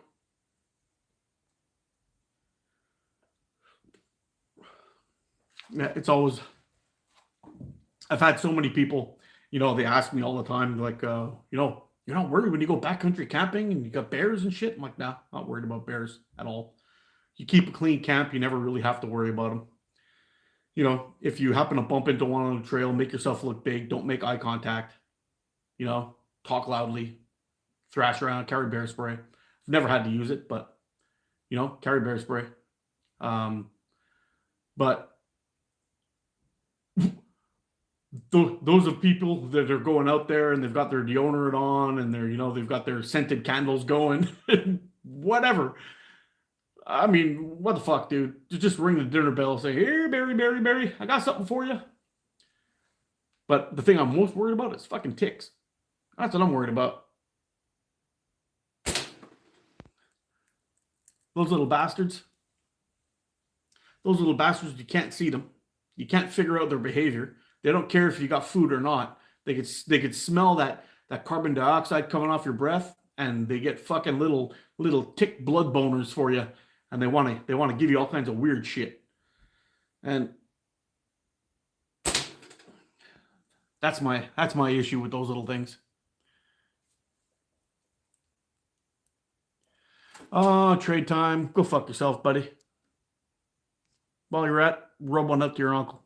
Oop. See you later. Black bears scare way easy. Grizzlies not so much. They're not around yeah, or East Coast as much. Yeah, they're crazy.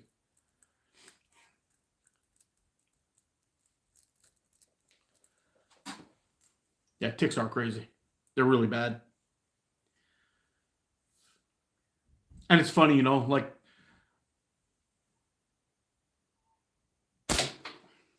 I've been shooting I've been playing in the woods since I was a kid. I never even seen a tick until around maybe 8, 10 years ago. I'd say 8 years ago. I never even seen a tick. I mean, I found a couple of them when I went down on my dog when we used to have our trailer down in Rose's Point in New York State.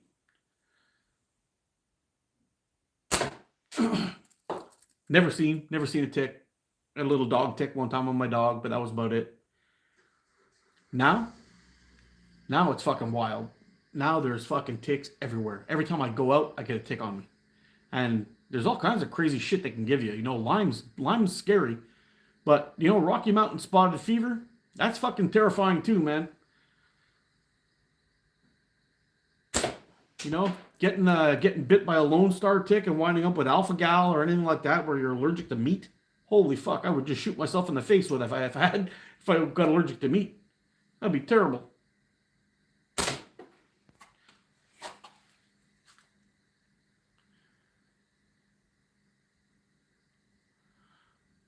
Don't worry, no bearings, no rush order. Just wishing you a Merry Christmas and a Happy New Year. Thanks, Carlos. How you doing, buddy? All the best for the holidays. Hope you and your family are doing great, my man.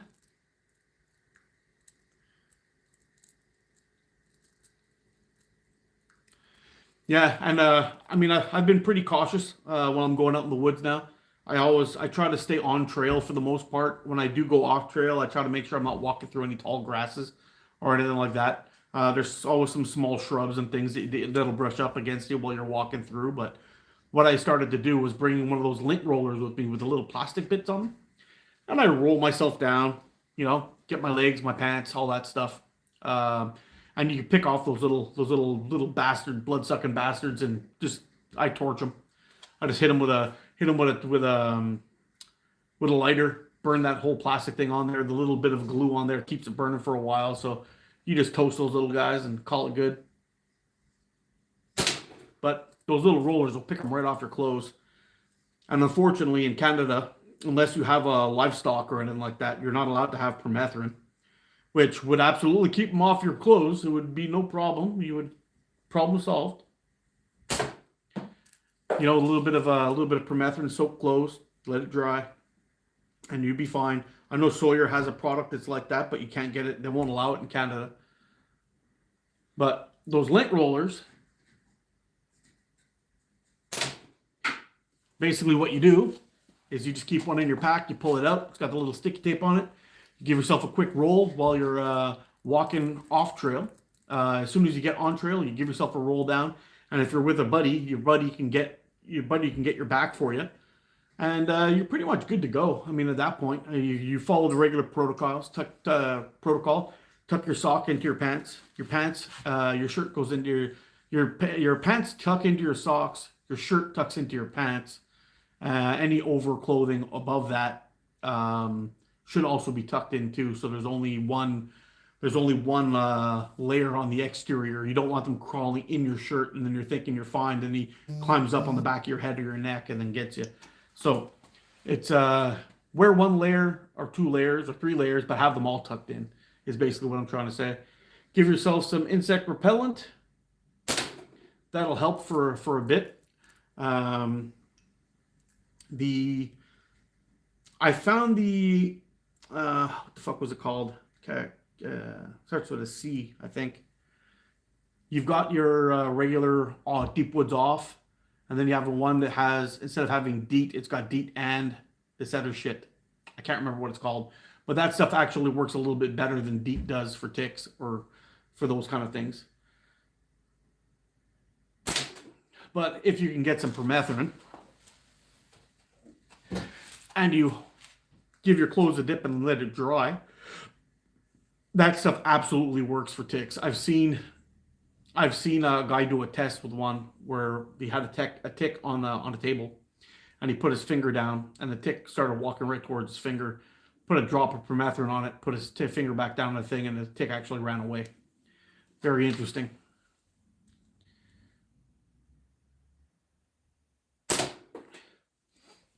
But if things keep on going the way they are, and the tick numbers keep on exploding, they're gonna have no choice but to do something about it. And I mean, as far as I'm concerned, go get yourself some guinea fowl that like to eat those things. Release them into the population. They'll eat up all those bugs, or chickens, and create a hunting season for them in a couple of years when their numbers start getting pretty high. And that'll help deal with all those ticks. Keep the numbers down at least. Without those numbers are going to keep exploding. Animals are going to continue to get sick. Deer and all that stuff, numbers are going to decline. When the deer and everything declines, so will the predators, because there's no food. They'll come back here, start eating your fucking dogs, and so on and so on. Or roll around in the wilderness like Bubble Boy in a clear orb. Yeah, 100% safe. Might have to do that soon. Just keep on going farther north, I guess, is probably the other thing. You know, it was kind of funny. You know, everyone was saying, "Oh, it's global warming. It's global warming." Yeah, but when you look at it, it's only gone up by about a degree. So I think the biggest part is that all these Canada goose that are flying down to the U.S. don't have their passports or the vaccinations, and they're picking up all these ticks and they're importing it into Canada like these illegal aliens. And we got to start stopping those fucking birds that are vacationing down in the U.S. They're bringing back all the bad shit.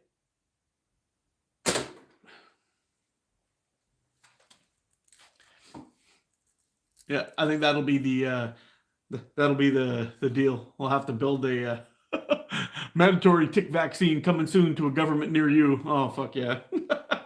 Yeah.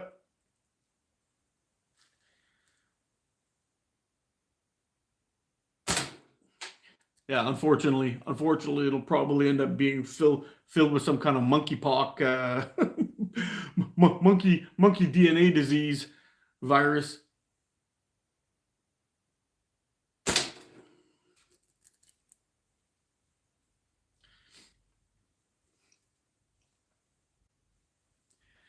Andy Lowe, what's up, brother? How you doing? By the way, that natty that you made that looks like a starship is pretty fucking cool, man. I don't know where you got that branch from, but it was like as perfect as it gets, pretty much.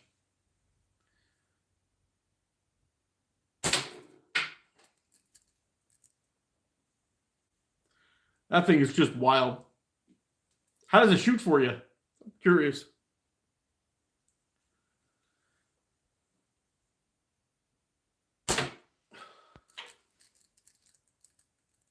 It was a fun build. Was it all one branch, or did you kind of glue and do magic things with it?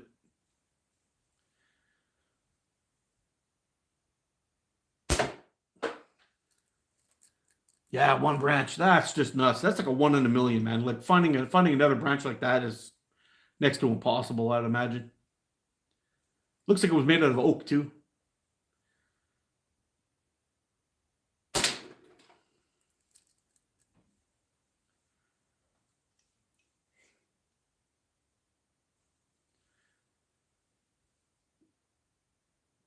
I should probably do a band test on here. Band check. Yeah. Yeah, still good. That's like a brand new. The bugs eat up the handle part just enough for it to look cool. Yeah. Okay. Oh, yeah. Oh, man. I was just thinking, too, you know what would have looked badass on that if you filled that up with some colorful epoxy or something? That would have looked so cool. But you know what? The chewed up bit looks pretty badass in itself.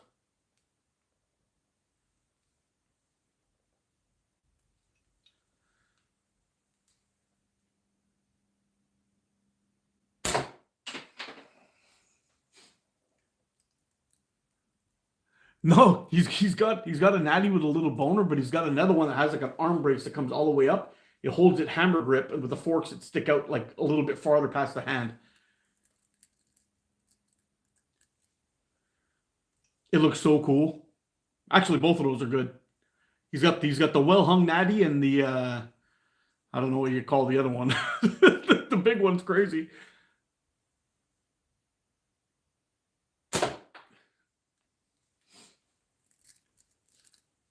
Yeah, that was totally cool.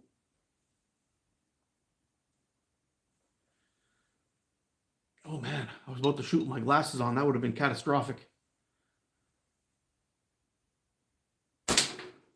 Woo, buddy. Just tearing it up today. Yeah, I've been sitting in some awesome.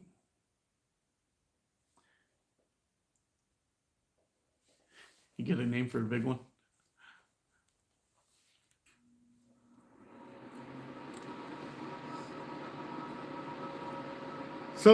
So far, I mean, we've seen quite a few shots out of these both today so far. I'm not wrapping up or anything, don't worry. But the .4 with the 1/4 inch steel is pretty nice. I mean, I've got at least, how many shots do you think we got off of this guy here today? You guys saw me pull it out and start shooting it. How many do you think we have? It's got to be somewhere around 100 shots for sure.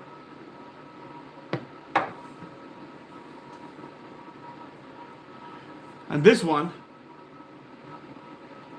yeah, the hooligan's beautiful, man. This is a gorgeous slingshot. I don't know if you guys, have seen, but Andrew started a wood line. He's making them all out of wood and stuff now, and they're looking beautiful, man. His work is just freaking phenomenal. This is the fit and finish on this is probably one of the. I'm going to give you a real close up of this. Look, the fit and finish on this thing is as close to perfect as possible. I don't think perfect is possible, but I really can't find a flaw on this. I can't. The buffing's perfectly even. Everything is, there's no gaps, no space, no nothing. It's just bang on. It's amazing.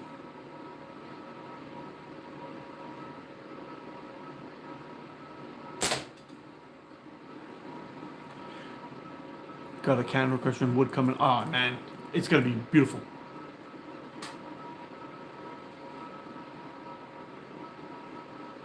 And Mark, I was able to shoot the Avro when I visited the Hawks, the Hicks. That was one of my favorite. It's one of my favorite. Oh, really? You like it, dude? Ah, cool. I'm glad you like it, man.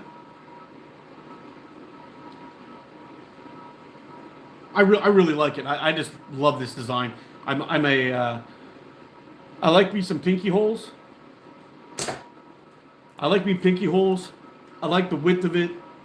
Everything about it, I like it. Actually, I have one that's just about ready. If you want to see it, it's. I'll send you some pictures of it if you're interested. It's just like this one, except the black liner that I have on the inside is half that width. It's a little bit thinner than this one. That's the only difference. I've got a couple of spots I got to clean out of it, but it looks pretty nice. It's got aluminum pins too. It's got aluminum pins in the other one, with silver hardware. for the caps.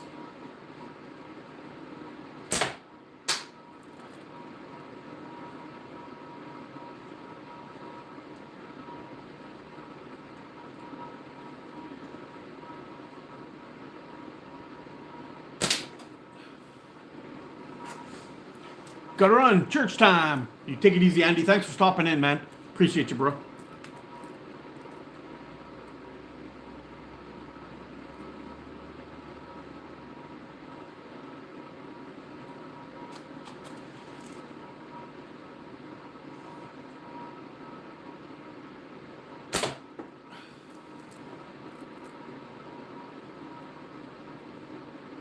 Yeah, it's kind of funny. The one of my favorite slingshots from Prime Fork is the Beagle version 1. Fuck, you know what? I don't know. I gotta try this band set on that frame and see what the difference is. But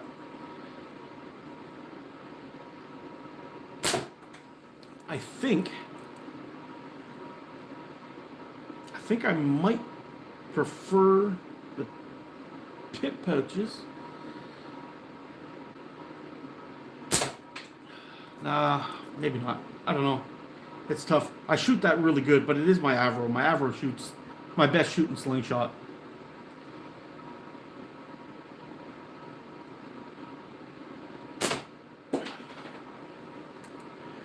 Great Sunday morning chat. Peace out and Happy New Year. Thanks, Paul. You take it easy, bro. Yeah, it's pretty badass. I don't know. It's hard to tell. I am a leather guy. I like my leather pouches. But I'm not sure which one I like better with the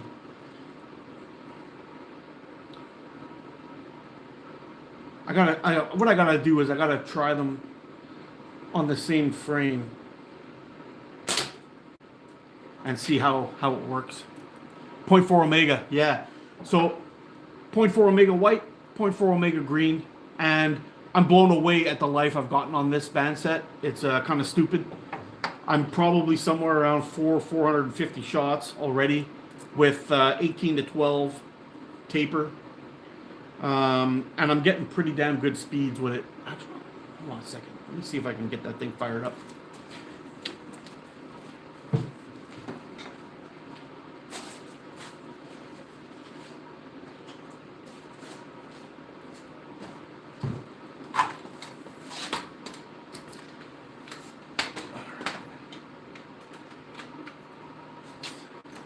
Let's see what we can do here.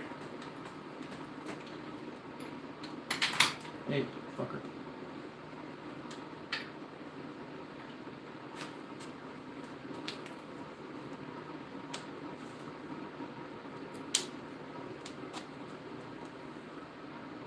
I might.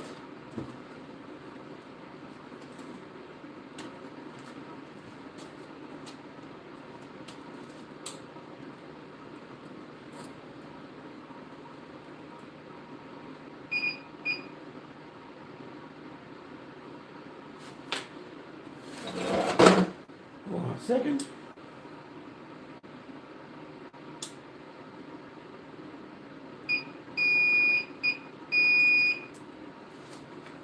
All right, let's have a little fun. I got the Crony out. I don't know if it's going to work or not. It's been a while since I've shot anything through it or even had it on. Let's see if we can get down a little lower here. All right, let's take a couple of shots through the Crony with the 1/4 inch, see what kind of speeds we get. Yeah, so hold on a second. That was 267. Okay, now keep in mind, I'm going to show you something right now in a second here. It's 267 feet per second with 1/4 inch steel and 0.4 bands. Same.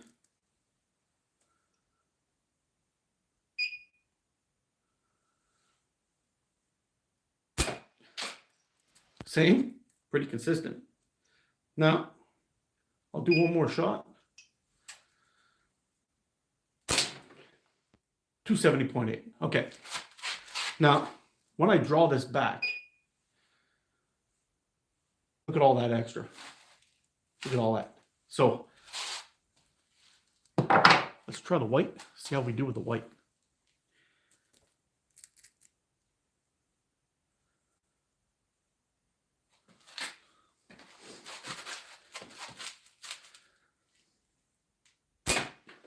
.272. I think it's faster. 272.9. Oh shit, that's weird.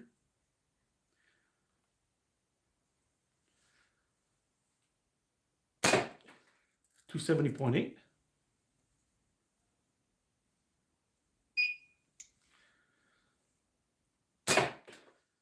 .270.8. Now those green bands I've had on there for quite some time. 276.2. Pretty damn quick.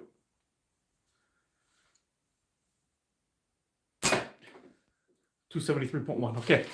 Now these ones also.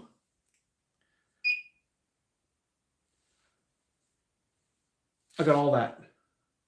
That's a lot of extra. And 18 to 12 bands. These are not tuned by any stretch. And I'm pretty impressed with it. Yo, what's up, Hawk? Hey, Coin, how you doing, buddy?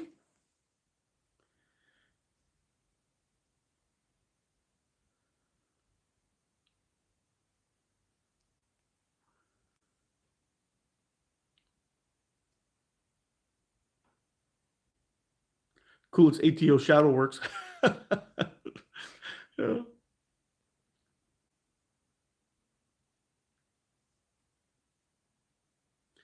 One does need a touch of color. I agree, actually. Finally, a good sleep in. Yeah.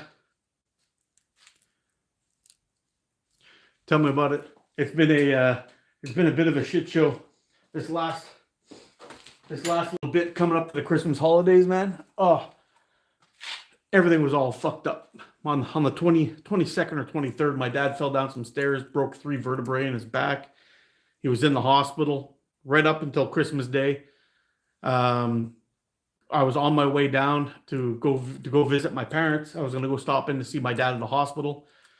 And I got a call on the way there saying, nope, they're releasing him, but they got him in this stormtrooper turtle shell thing that he has to wear for 3 months. So I ended up going right to my sister's place in Ottawa and visit him there and see what was up. He got home. I was so happy to see him, man. Poor fucking guy goes in, gets a heart surgery, fucking pig valve, the whole deal, like the whole 9 yards. They opened him up like a can of fucking tuna, did some work under the hood, put him back together again, and he was feeling so good. He was out there like, fuck yeah, I can walk around now. I'm not getting tired anymore, and he was out there doing 7,000 steps a day, having a great old time, just being agile, mobile, hostile, that kind of thing. And then walks outside one day. There's a little bit of slippy shit on the stairs, and boop, down he went. Apparently, he hit the ground, wiggled his fingers and his toes. Like, okay, I'm still moving around, but that really fucking hurt. Stood up, and then after a couple of days, he had. I'm checking for shipping to Canada to see how bad it is. Yeah, it's not. The shipping to Canada won't be that bad. It's the amount of taxes that we pay when it arrives here that's bad. I placed an order not too long ago to try something out, and my order was around $38, and I ended up paying $42 in fucking taxes to get the thing in. Sucked.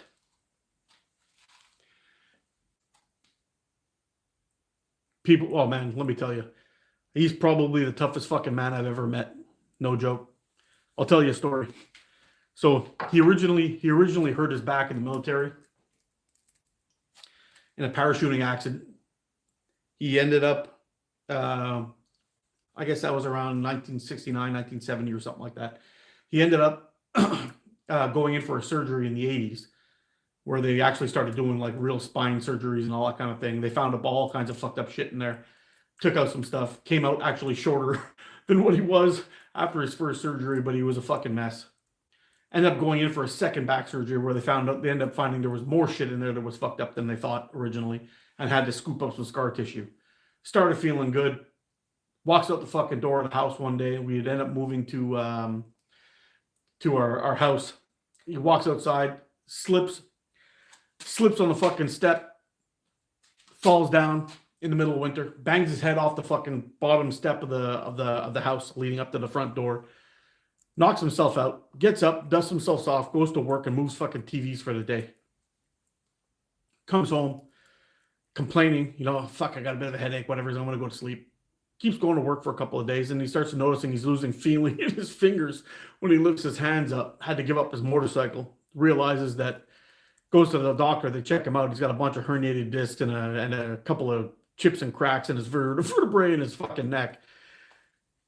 So he's all fucked up for that for a while. Starts feeling good. Finds out he's got some heart issues. Goes in for heart surgery.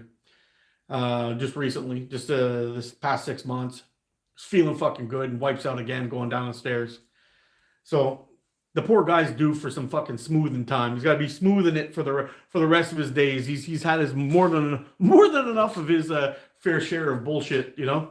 It's time for him to have a bit of a break. So I'm hoping that this will be the end of the accidents. He'll be able to get back up to the country place this spring, do some fishing, and take it easy without having any more issues.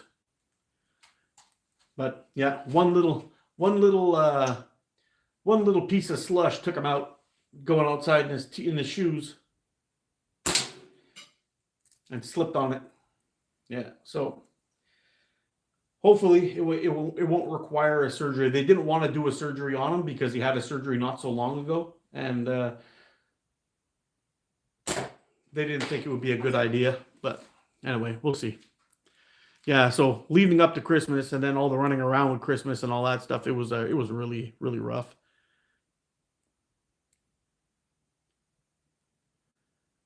He didn't want to leave his car in the city. Yeah, I'm telling you, man. I'm telling you. I know a lot of people make fun of boomers and stuff, but you wouldn't want a tangled one, even an old one. They're fucking tough.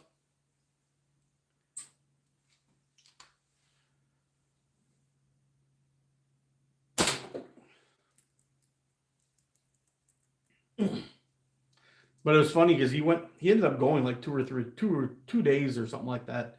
Or I think it was the 22nd. He went in on the 24th or 21st and happened on, I can't remember the fucking dates anymore. I think it was the 21st. He spent 2 days in the hospital. So, damn. So I think it was that. But anyway, he said maybe it was the 21st, whatever the Thursday was before Christmas.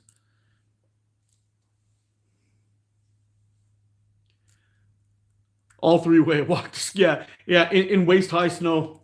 Yeah, in minus 40-degree weather without any shoes.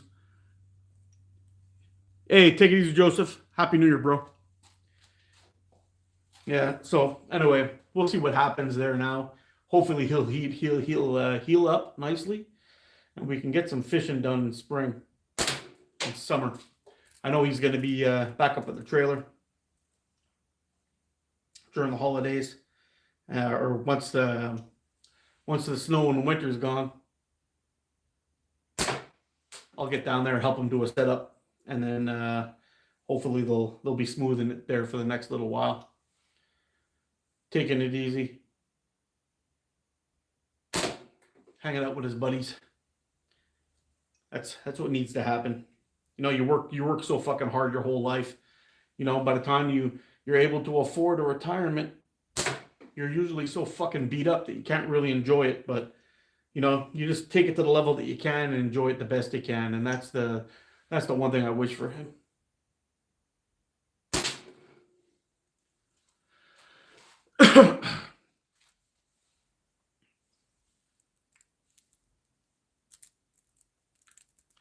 Happy New Year. What's the date today anyway? We must be getting close to that now, I'd imagine.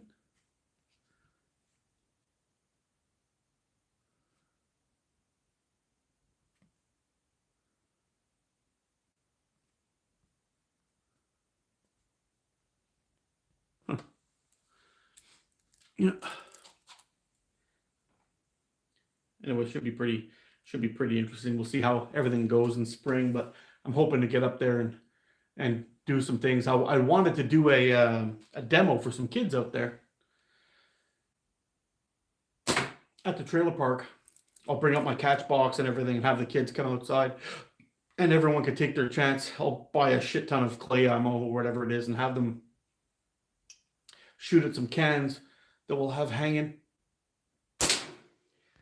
Have it hanging out there. I've got a bunch of .4 bands now, so that should be more than enough for all the kids out there to shoot at. But it would be a lot of fun to get that set up at the trailer park if the owner will allow it.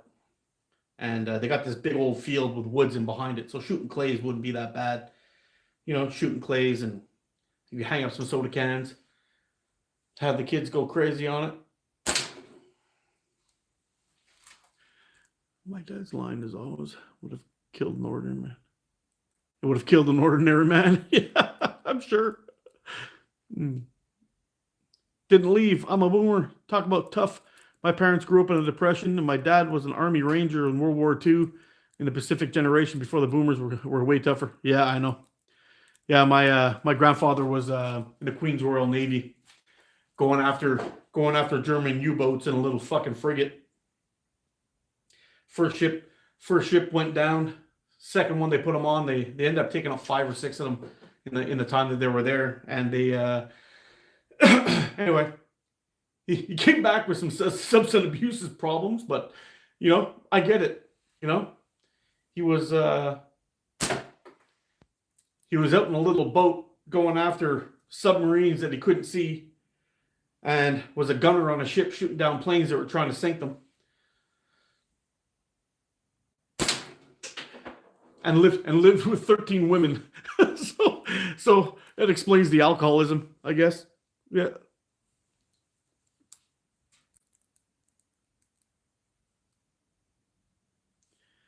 Now this generation is just depressed. Yeah, I know. It's fucking wild.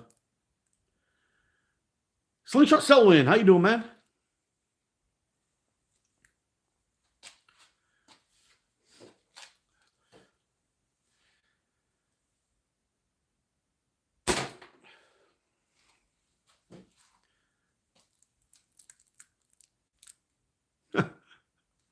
Look what I found attached to my found this attached to my what do you call this thing? Fucking magnet. Holy shit, I'm tired, man. Found this attached to my magnet. It's like 2 cents American. The catacult. What's happening? He's back, or he never left.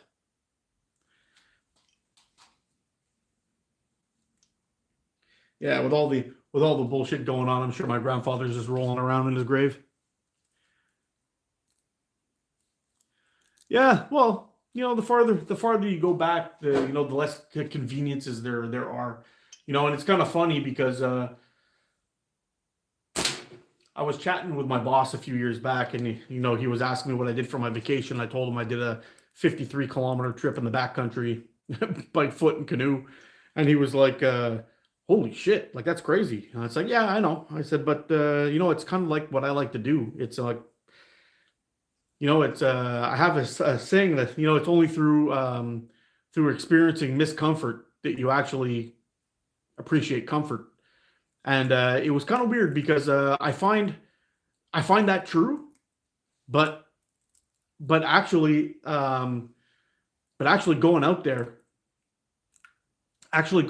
and doing things, I find I hit a groove, and I'm actually more comfortable out in that environment than I am in a city, which is fucking weird, I guess. But I get out there, and usually the first day I feel kind of awkward and a little bit fucked up, but then after about a day of paddling and hiking, and actually having to fucking purify my water, and I'm collecting my food. Sometimes it's fish, sometimes it's something I brought with me, but it's like extra work.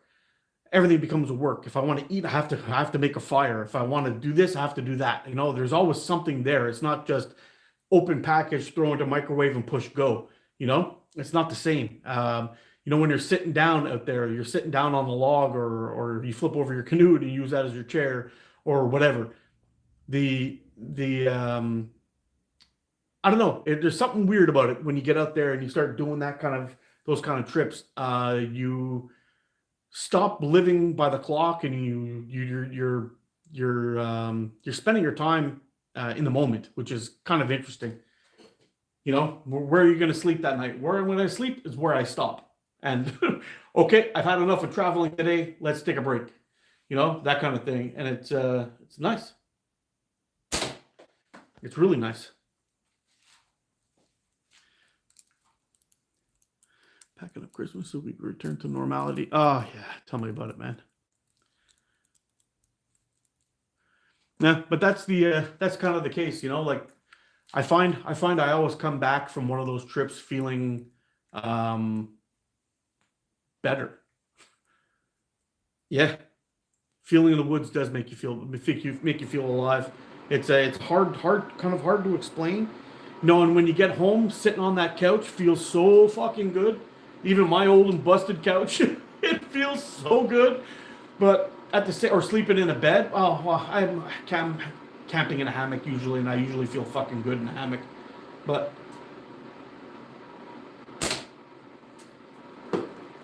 I have to say that, you know, when I get out there and I'm doing those things and I come back, it's just fucking so nice, man. It's so nice. And the fresh air, and you sleep better, and it's just, I don't know.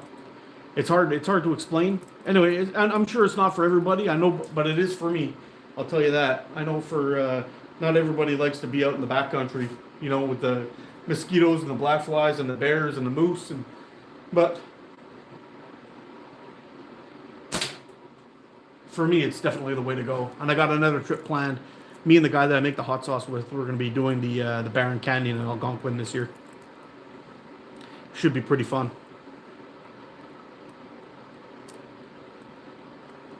Yeah, Damien, you know, it sounds kind of wacky, but sometimes I actually just hike into the woods with my hammock. I hang up my hammock and I go and take a nap. I hang up my hammock and just lie down there and relax, take a nap.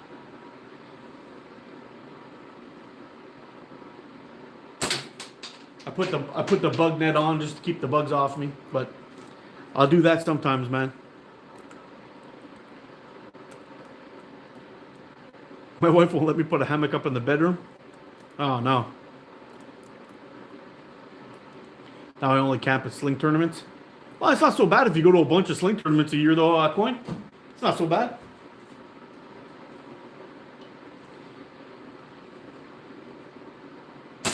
I didn't get out once this year. Not once. And it sucks. And I can feel it. It fucking weighs on me when I don't get to get out and have that time, that space. Hey, what's up, Crystal? I'm thinking I might do an overnighter this winter, though. I've got that new tent. The new tent's pretty big, so I might go out and sleep on the ice, do some fishing. We'll see. I do have enough room in my sled to throw a sleeping bag on there and my bedroll. I can put all that in my backpack, carry out my gear and my kit. I could definitely do that. Feel closer to God in the woods. Oh, I'm sure. The worst thing I got to worry about is a squirrel crapping on me. Yeah, I know. Tell me about it. That's the worst thing. I do find when you're out in the out like hunting in like wild camping, that kind of thing. The biggest issue is mice. There's always this period of time at nighttime where the sun has just gone down. It's just gone under the horizon. It's gone now. It's been dark for a while though, because in the forest it always gets darker faster. But you're out there, and then all of a sudden you hear absolutely nothing. There's not a fucking cricket. There's nothing making noise. And then the forest comes alive, and all of a sudden you start hearing fucking mice just running all over the place. They're just running all over the place. They're trying to get to their next spot without an owl eating them or something. And that one point at nighttime, I fucking love it. I love it. I love it. I love it. It's so cool. all of a sudden you just hear the full forest come alive. And it's funny because it gets dead quiet for just a little while, and then boom, it explodes into critters running around everywhere at nighttime, and it's pretty impressive.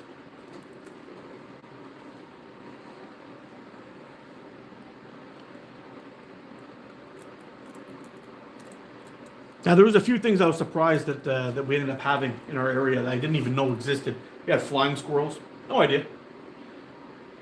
We had all kinds of things I didn't even know we had out by us. Didn't know we had possums either. I think we're right at the northern range of them, but we had possums too. I had no idea we had possums.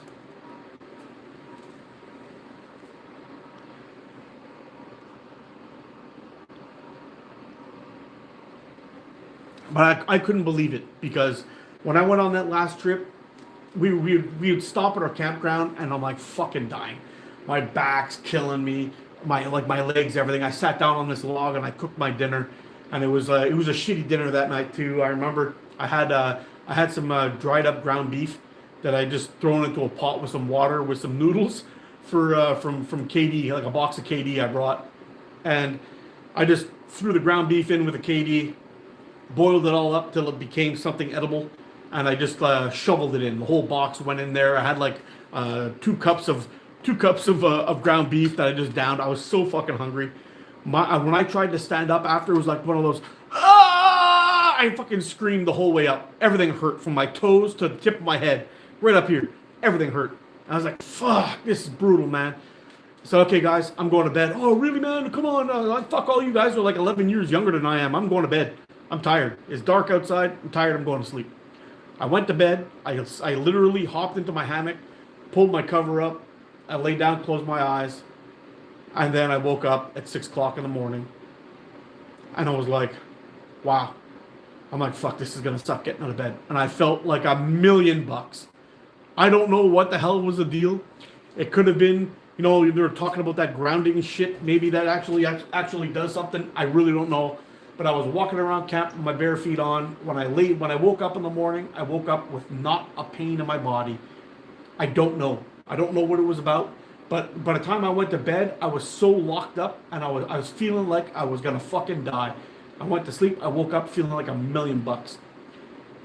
Did my morning made my morning deposit. Had a coffee. Had some oatmeal.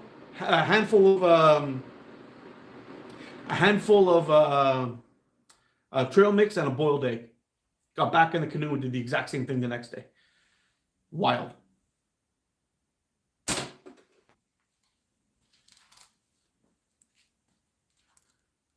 The woods are in the ocean. Yeah, I agree. Like the Blair Witch Project. Yeah, that sucks. Join in on the family fun. Take it easy there, Coin. Hey, happy holidays. Happy New Year to you, buddy. Take it easy.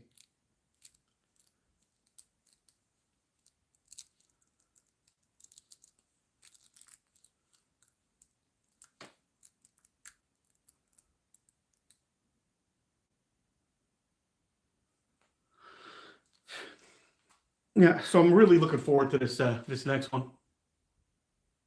This next trip. It's definitely something that has to happen for my sanity for one.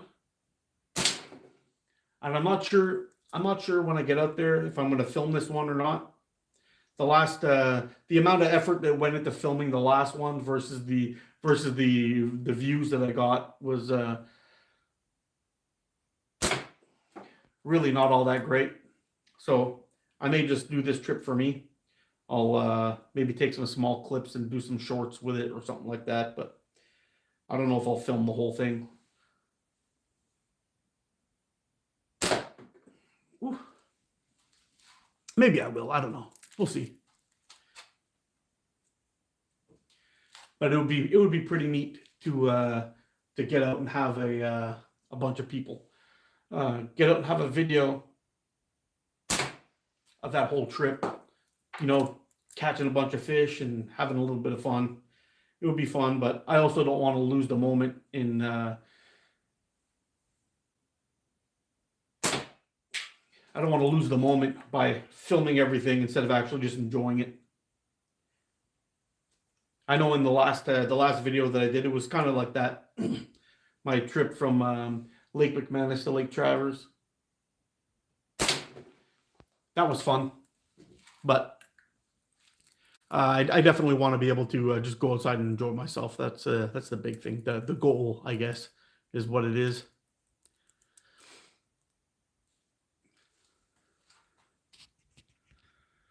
I'll tell you what, though, I popped a lot of cherries that time in that trip. I had never ran rapids in a canoe, and I ended up running class 1s, class 2s, and class 3s in a canoe. I could steer the fuck out of a canoe, though. I got to be honest with you. I'm pretty good in a canoe for steering and stuff, but when you're whipping down the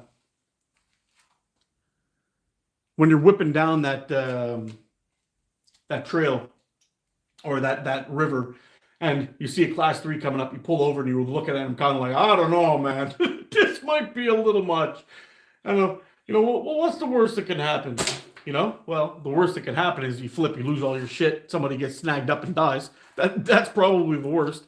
But when we did that run, after getting down there, all the class 2s, I was not worried about that shit at all anymore. The Swifts are just fun. You just kind of stop paddling, let it take you down. The class 1s is pretty much the same as the Swift, I guess. You might have to avoid a rock or something, but the class 2s and the class 3s were pretty dicey. We had one that was long. It was like 1 kilometer long, so we had to like zigzag our way down, avoiding rocks and finding spots to go down. That was kind of fun. And the class 3 we did, that was crazy. Everything got wet in that one.